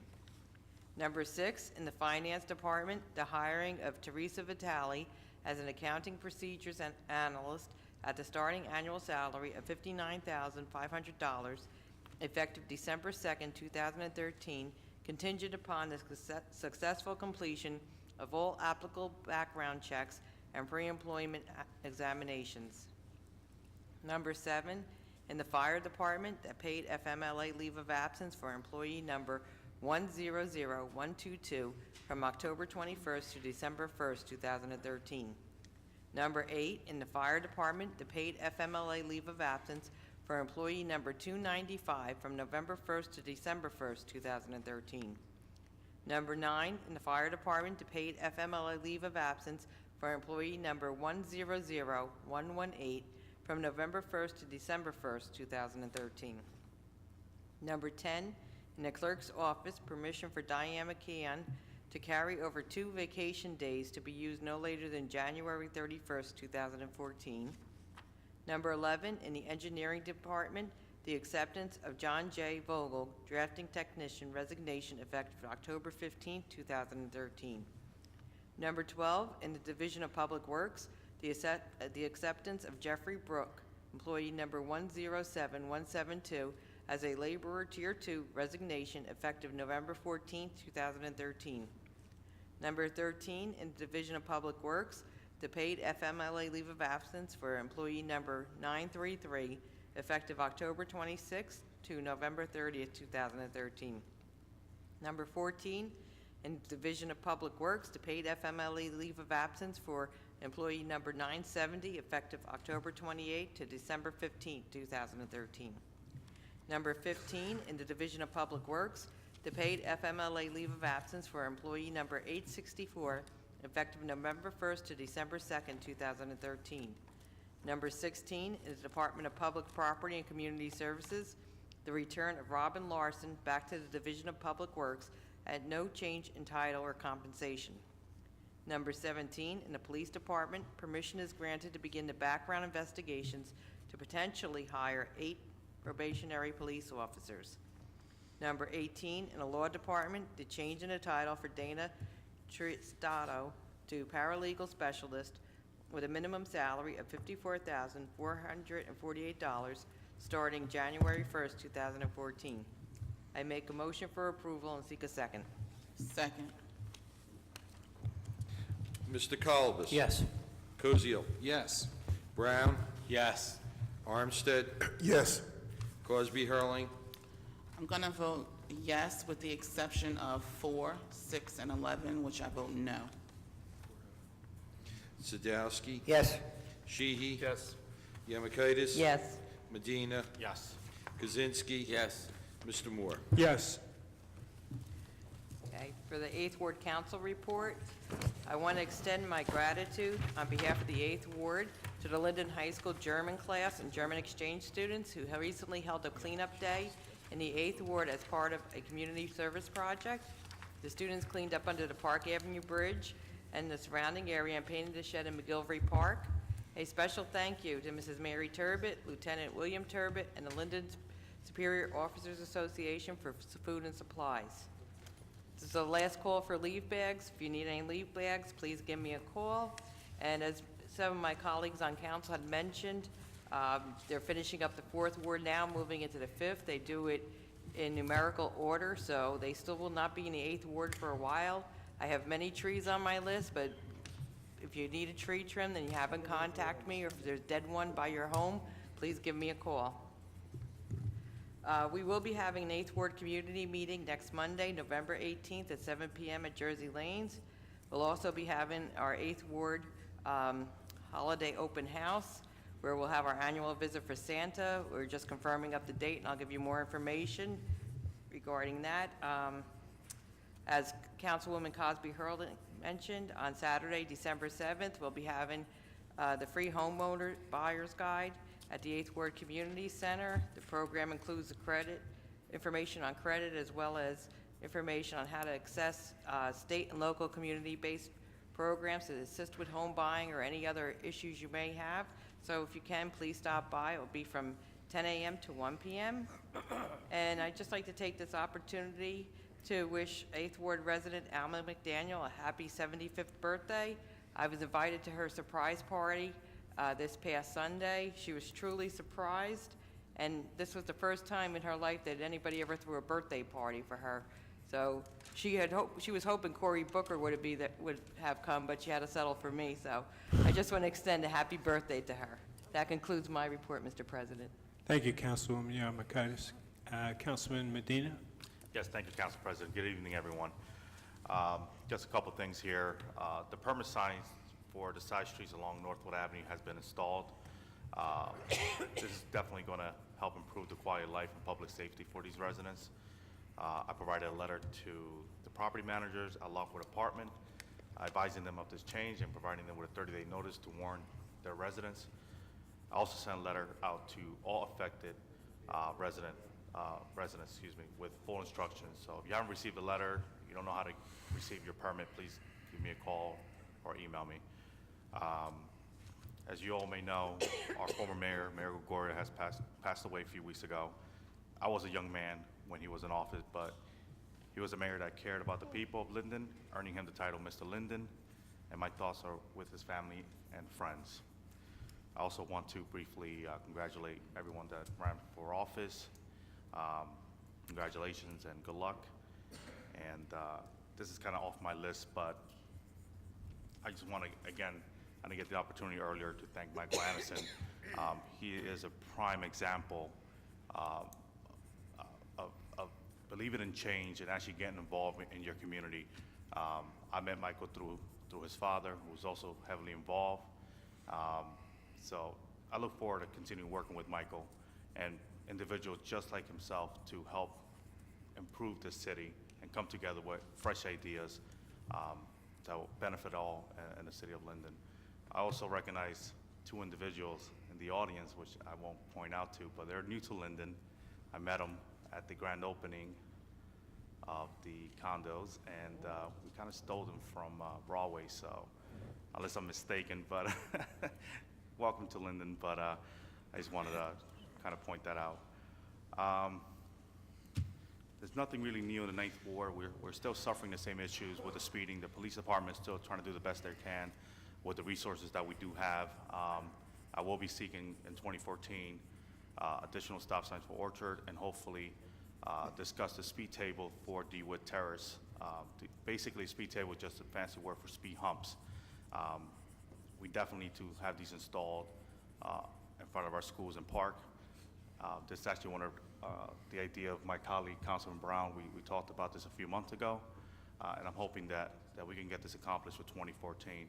I also want to thank my other colleague, Councilwoman Roshana Cosby-Hurling, for inviting me to her 5th Ward event and honoring me with the prestigious award of being the first Latino councilman. I'm sorry I didn't dance salsa. I don't know how to dance salsa, but if they would have put merengue on, I would have nailed it right in the head. So other than that, I want everyone to have a safe and happy Thanksgiving. Drive safe, drive 25, stay alive, and obey all speed, posted speed limits. Thank you. Good night. Thank you, Councilman. 10th Ward Councilman Adam Kaczynski. Thank you, Council President. I apologize for any coughing or voice problems I might have. I'm going to blame it on the change of weather. I'm hoping that's what it is. But yeah, so please excuse me in advance. I'd like to report from the Construction Code and Lighting Committee that the office processed 184 permits and 69 certificates for the month and collected $79,772 in fees for October. And as we also heard from numerous council people up here, I'd also like to extend my condolences to the family of former Mayor John T. Gregorio. Unfortunately, I never had the opportunity to work with him. Again, he's due to my age, but growing up, I benefited, no doubt, from his leadership in the city because I grew up in the city, and I enjoyed growing up in the city, and I enjoyed it so much that I stayed here, moved back here, and wanted to get involved in the city. So that kind of influence is truly undescribable, so I would just like to pass along my sincere sympathies to all those who knew him well.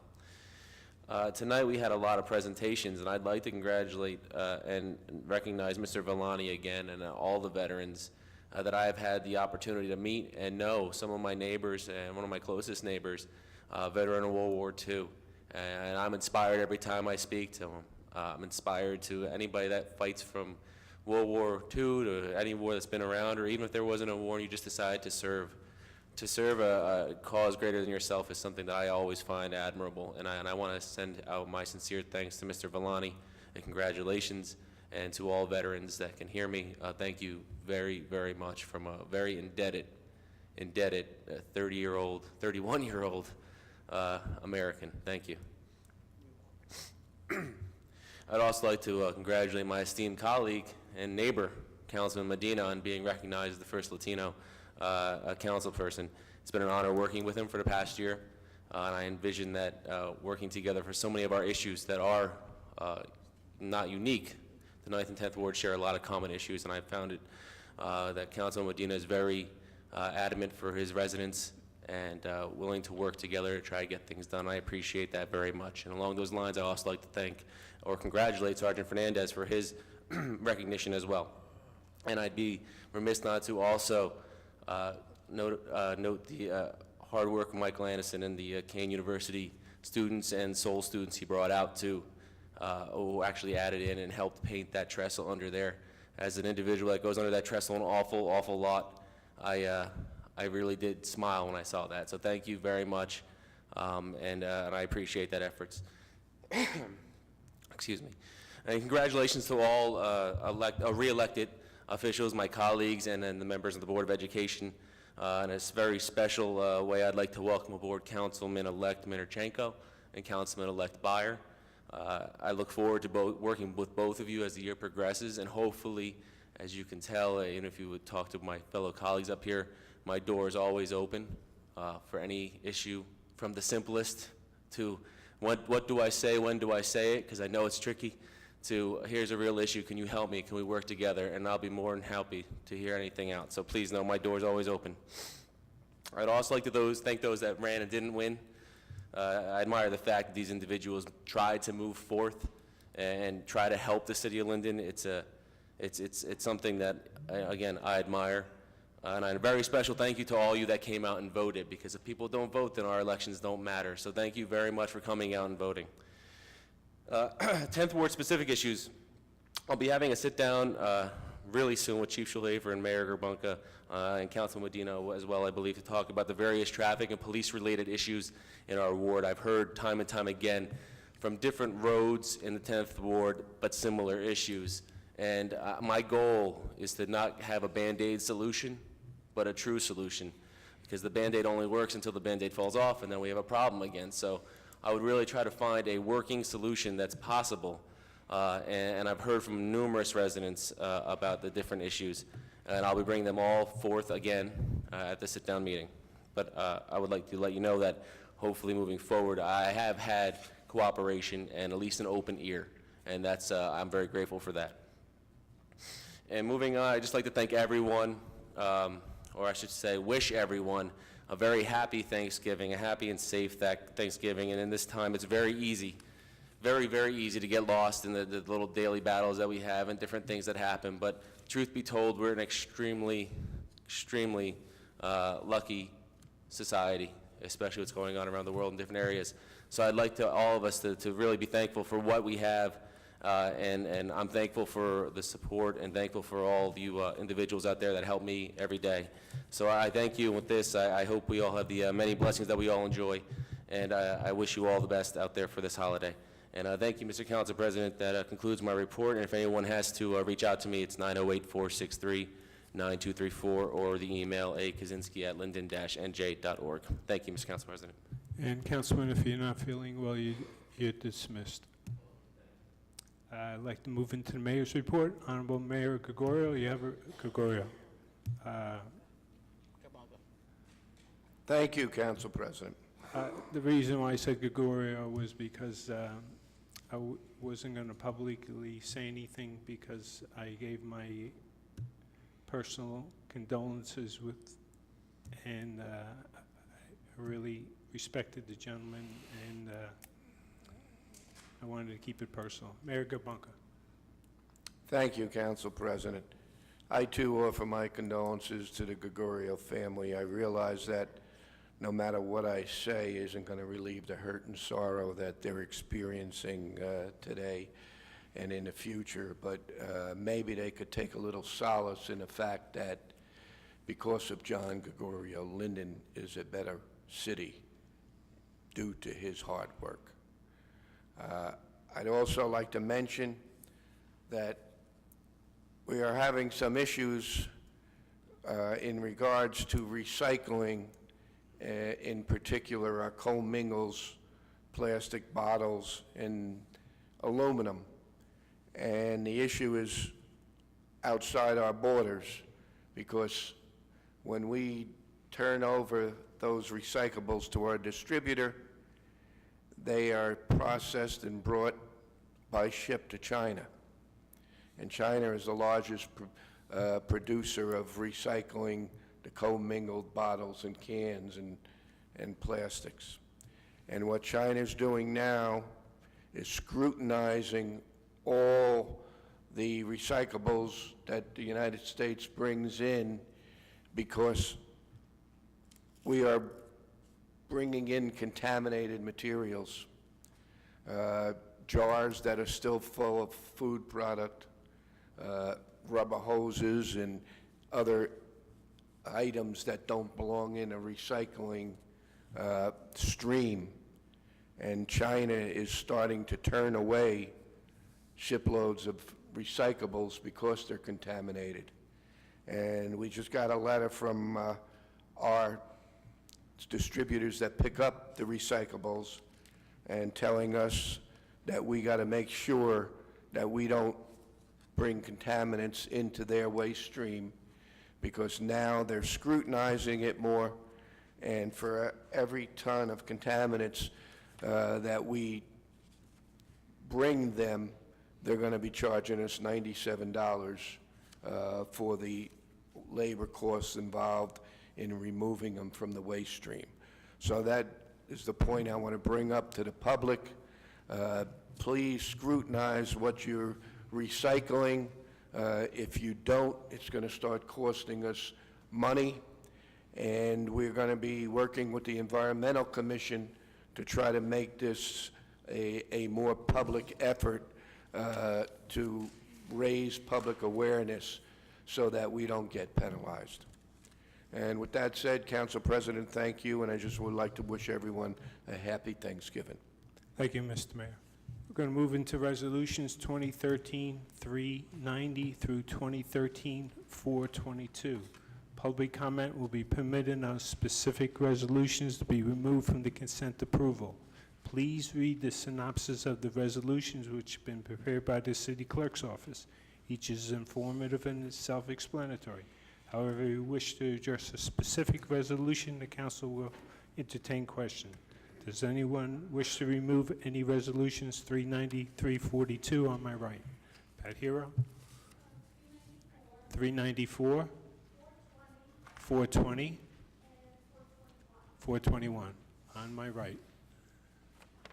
In the center, Mrs. Malik? 394? 396? 397?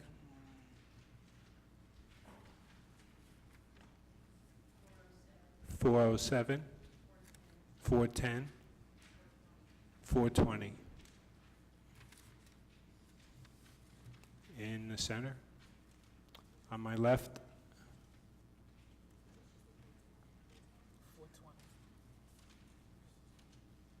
Seeing none on the left, I ask for a motion on the remainder.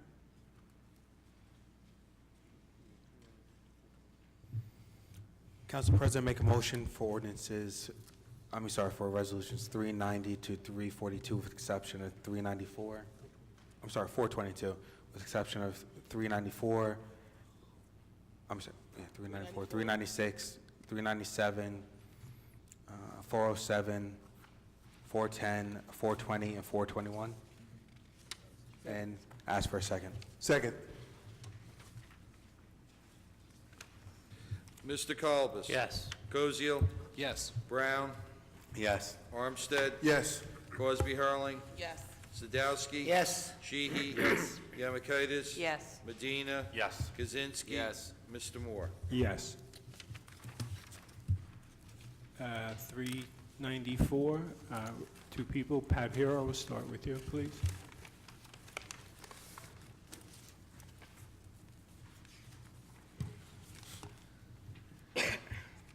Pat Hero, Wheatsheaf Road. Yes, this regards McManaman and Scotland as Special Redevelopment Council to represent the city in various redevelopment matters. There's need for additional funds not to exceed $10,000 for legal services.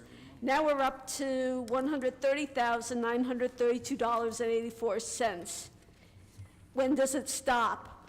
When will we no longer need their redevelopment council? That is why government does not belong in the redevelopment business. Thank you. Mrs. Malik?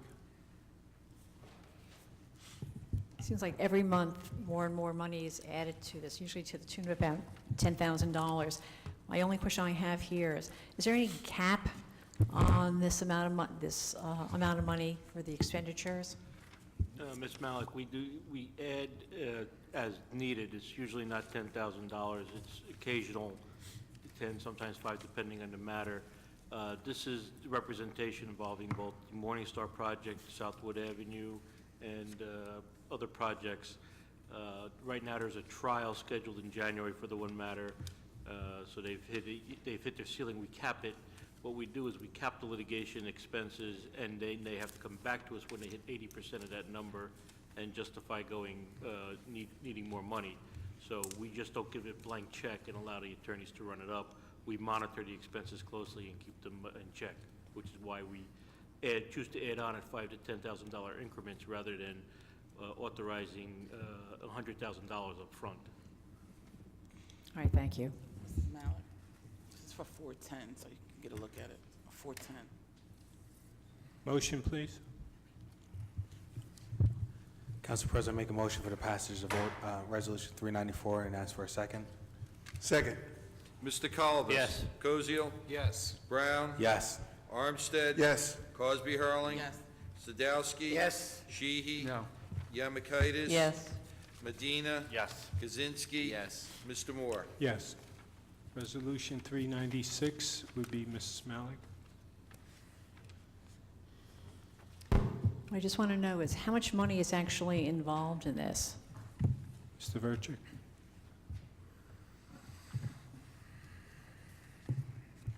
We're requesting $600,000.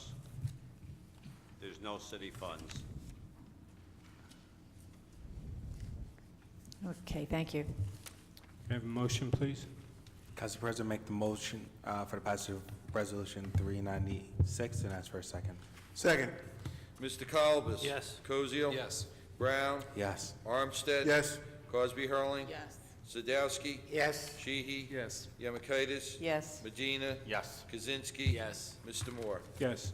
Mrs. Malik on 397, please. Is this a new leachate pump or is this a replacement? Mr. Verchik.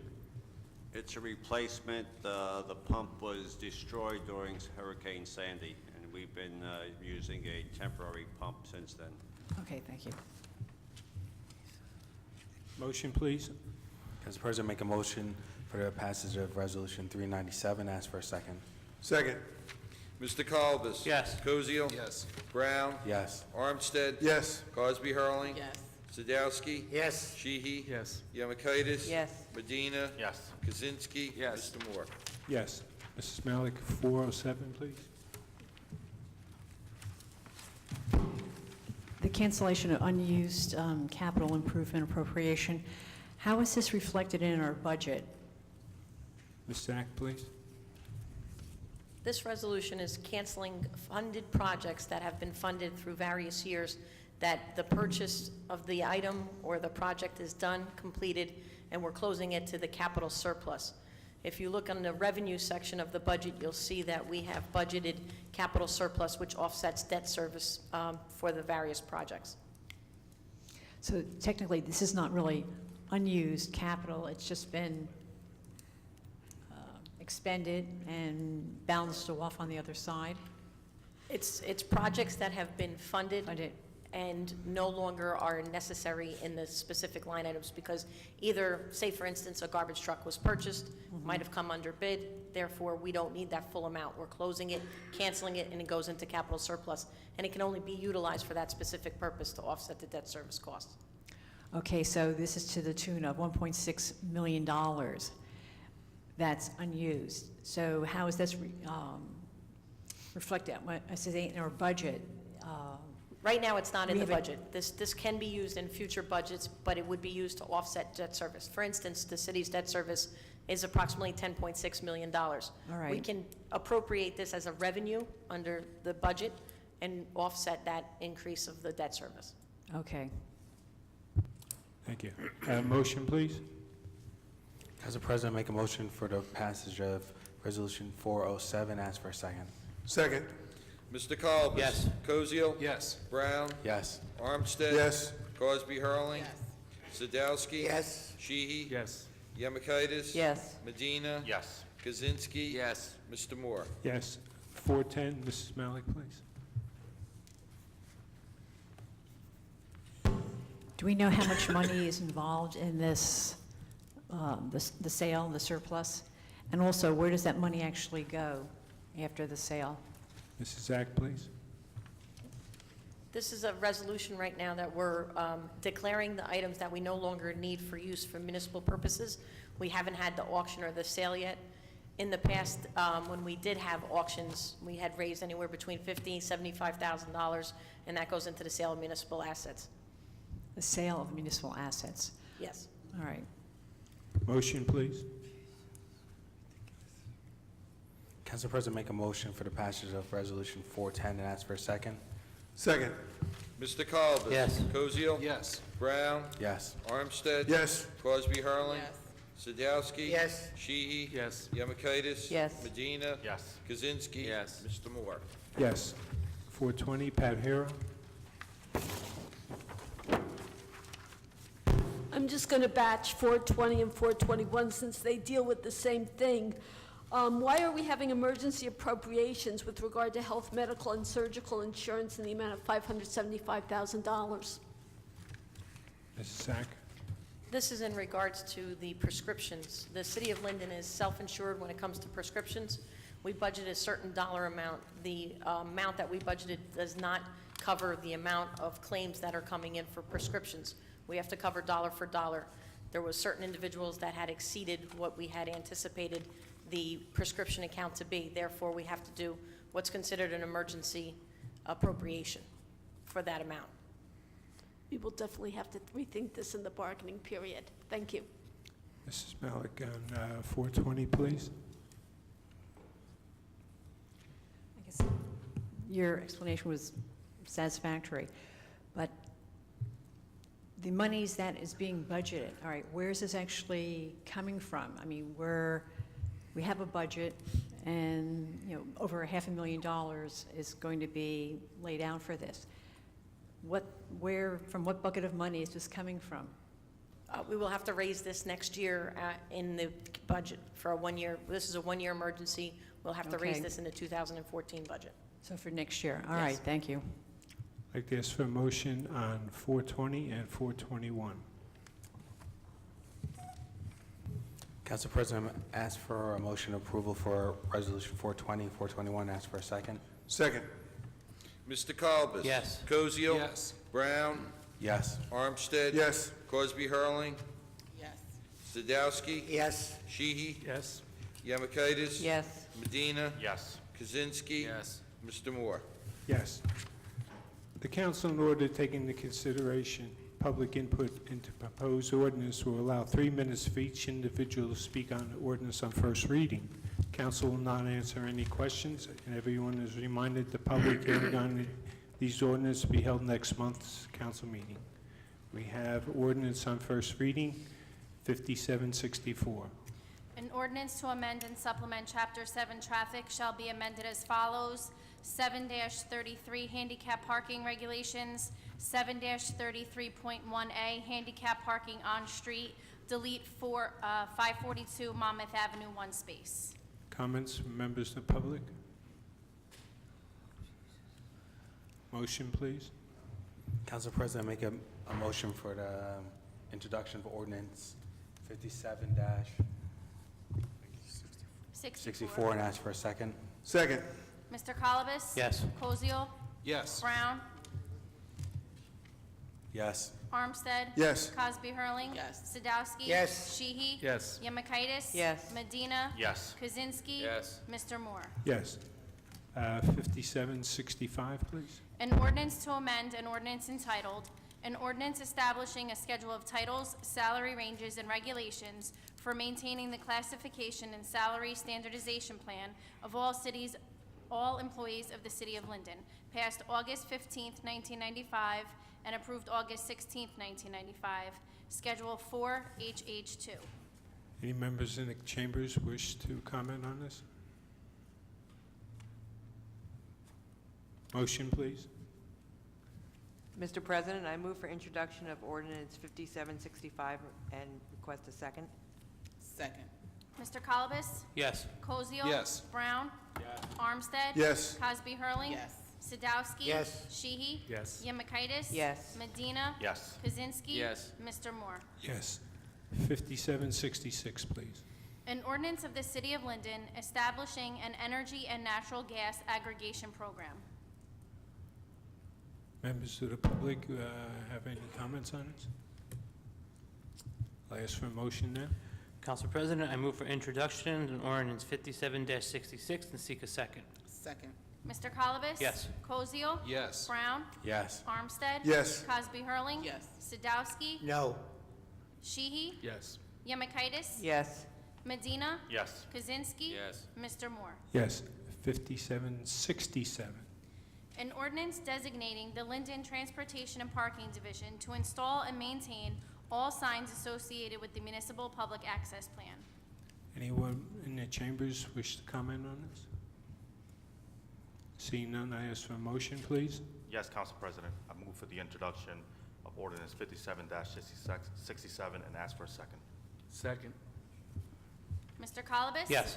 Koziol? Yes. Brown? Yes. Armstead? Yes. Cosby Hurling? Yes. Sadowski? Yes. Sheehy? Yes. Yemakaitis? Yes. Medina? Yes. Kaczynski? Yes. Mr. Moore? Yes. 5768, please. Bond ordinance providing an appropriation of $98,750 for the acquisition of a remount ambulance for the fire department and authorizing the issuance of $93,812 in bonds or notes for financing part of the cost. Members of the public wish to speak on this? Motion, please. Mr. Council President, I make a motion to introduce ordinance 5768 and seek a second. Second. Mr. Colobus? Yes. Koziol? Yes. Brown? Yes. Armstead? Yes. Cosby Hurling? Yes. Sadowski? Yes. Sheehy? Yes. Yemakaitis? Yes. Medina? Yes. Kaczynski? Yes. Mr. Moore? Yes. We'll move into comments from members of the public in attendance on city business only. No personal derogatory comments, please. 5 minutes. Anybody sign the sheet? Pat Hero, please.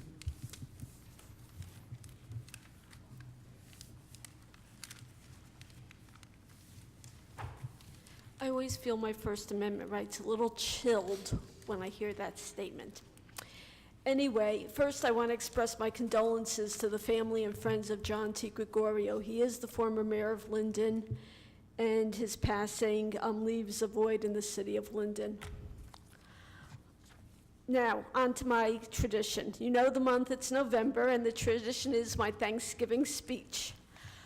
I just want to, first of all, thank all the people who ran for office and didn't get elected. They put a lot of time and effort into doing what they thought was best for their community, and a lot of people believed in them. Unfortunately, not enough for them to get elected.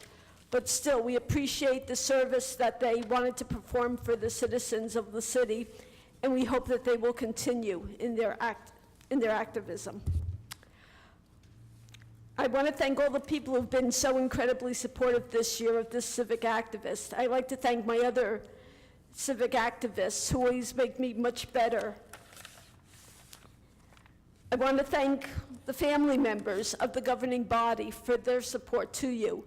It's not easy being a member of the governing body's family and watching as your loved one is attacked, someone you really love and care about.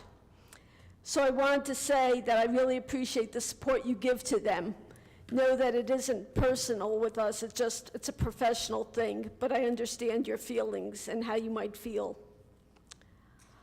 I want to thank the tax collector and tax assessor's office who have been very gracious in a very, very busy year. The city clerk's office has once again been given outstanding service, particularly this year, which had 4 elections. And last month, a city council meeting on top of their election. I want to thank the DPW, who once again truly are my people.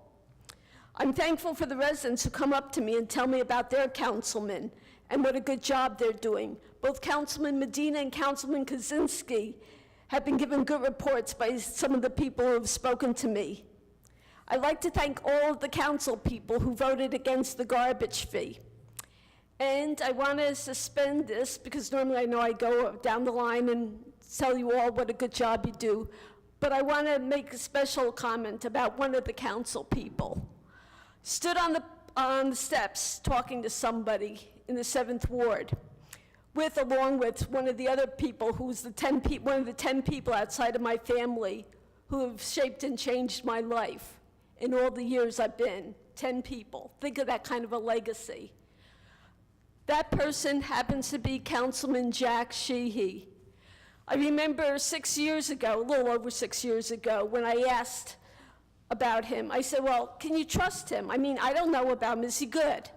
I know you know Jack Sheehy because you've been in Linden, but I came back to Linden, so I really didn't know him. And they said, oh, Pat, you can trust him. He's good. I had no idea how good he was. He has just been tremendous. He's been a tremendous councilman. The man knows his ward like nobody's business. I know because I got a tour of his ward, and he told me all about the ward, about the people, everything. That man loves the ward. He's just incredible. Nobody, but nobody is going to fill his shoes. He has been a volunteer for so many activities in the city of Linden. Oh, and by the way, he has made it public, so I'm not giving anything away. He happens to have a rather serious chronic illness. And for everybody who has a chronic illness, he serves as an incredible inspiration.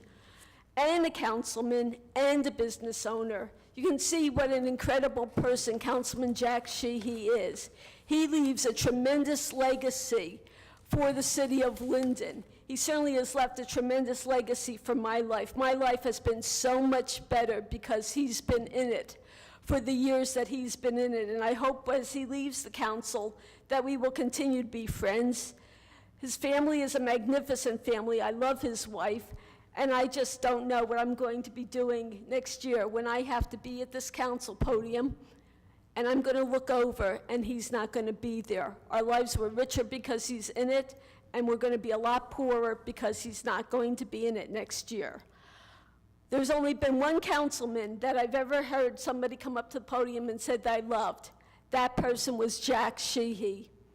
2 people have said they love Jack Sheehy. That's at the podium. That's not all the ones that have come up to me and told me how much they love Jack Sheehy. I am so happy that you were in my life. You've made an incredible difference in my life. My life is better because you were in it, Councilman Sheehy.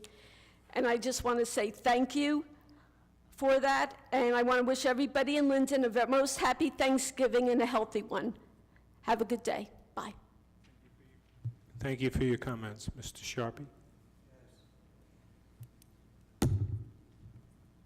Congratulations to the councilman, Mr. Brown, Mr. Byer, Mr. Colsey. I hate to see you leave, but you've been good to me. Congratulations. And Jack, your replacement's here? Behind you. Behind me? Congratulations, sir. And as we head into congratulations to the Board of Ed members. I was put up there for a reason, but that's okay. I'm not done yet. Well, moving forward, I see we have the thing about the business administrator. Well, that form and how it reads is not right. So for me, I'm asking all the voters in this great city of Linden, first of all, I'd like to ask my condolences to probably one of the greatest mayors that this town has ever seen. And it's been a bad month for me. I met John when I first moved down here to New Jersey. I met Tommy Dunn, him, and when I came down here, I was an old guard Democrat. Because my father served with John F. Kennedy, and I come from the old guard. Well, when we shook your hand, we told you we were going to get something done, and John was a man like that. And after John has left office, Rich, you're doing your best, but it's hard when you ain't got the council working with you. It's very hard. And, you know, he was there for the homeless people. But most of all, me being, I had to get out of service in Navy. John Gregorio was very dedicated. And this past week, we lost the commander, you know, and that was hard on my kids. You don't know how hard that was on my kids. You know, and especially here in Linden, you know, you got the biggest Navy ROTC in the Eastern Coast, and that hurt me. That, you know, and that was hard. And John's wife told me, she said, when she see my 2 daughters, you know, my daughters always had that from their grandfather, and they want to serve their country, and you know. But moving forward, next year is a very important year for Linden. And this form of government that we have here now is not right. I'm suggesting that all the voters come up with 4,300 signatures to change this form of government. You know, there's only 2 like this in the state. I'm suggesting that we have 5 wards, 2 councilmen at large, the mayor and the deputy mayor and the business administrator. The city council is only a part-time job, you know? You had to be here, you had to see what's going on a everyday basis. You know, all you have full-time jobs, and this, for me, it's like part-time. City council, this city council is like part-time, man, you know? You don't see what goes on. A lot of yous are out of town when all this stuff is going on here in town. You know, I'm only suggesting that the voters change this form of government, they come up with the signatures 90 days before the primary election. Because it can't be put on the ballot in the primary election. You know, you don't have to wait the next general election. Those 4,300 signatures collected and be presented, it could come up on the ballot in the primary election and change this form of government here in Linden. And that's all I have. And congratulations on all the winners, and everyone have a happy Thanksgiving to all your families. And that's all I have to talk about. Thank you for your comments. The following council meetings will be as follows. Council conference meeting Monday, December 16, 2013 at 6 p.m. in the Council Conference Room, City Hall, 301 Northwood Avenue. Council conference meeting prior to the council meeting Tuesday, December 17, 2013 at 6 p.m. in the Council Conference Room, City Hall, 301 Northwood Avenue. Council meeting Tuesday, December 17, 2013 at 7 p.m. in the Council Chambers, City Hall, 301 Northwood Avenue. Ask for a motion to adjourn. Motion. Second. Mr. Colbus? Yes. Koziel? Yes. Brown? Yes. Armstead? Yes. Crosby Hurling? Yes. Sadowski? Yes. Sheehy? Yes. Yamakaitis? Yes. Medina? Yes. Kaczynski? Yes. Mr. Moore? Yes, and good night.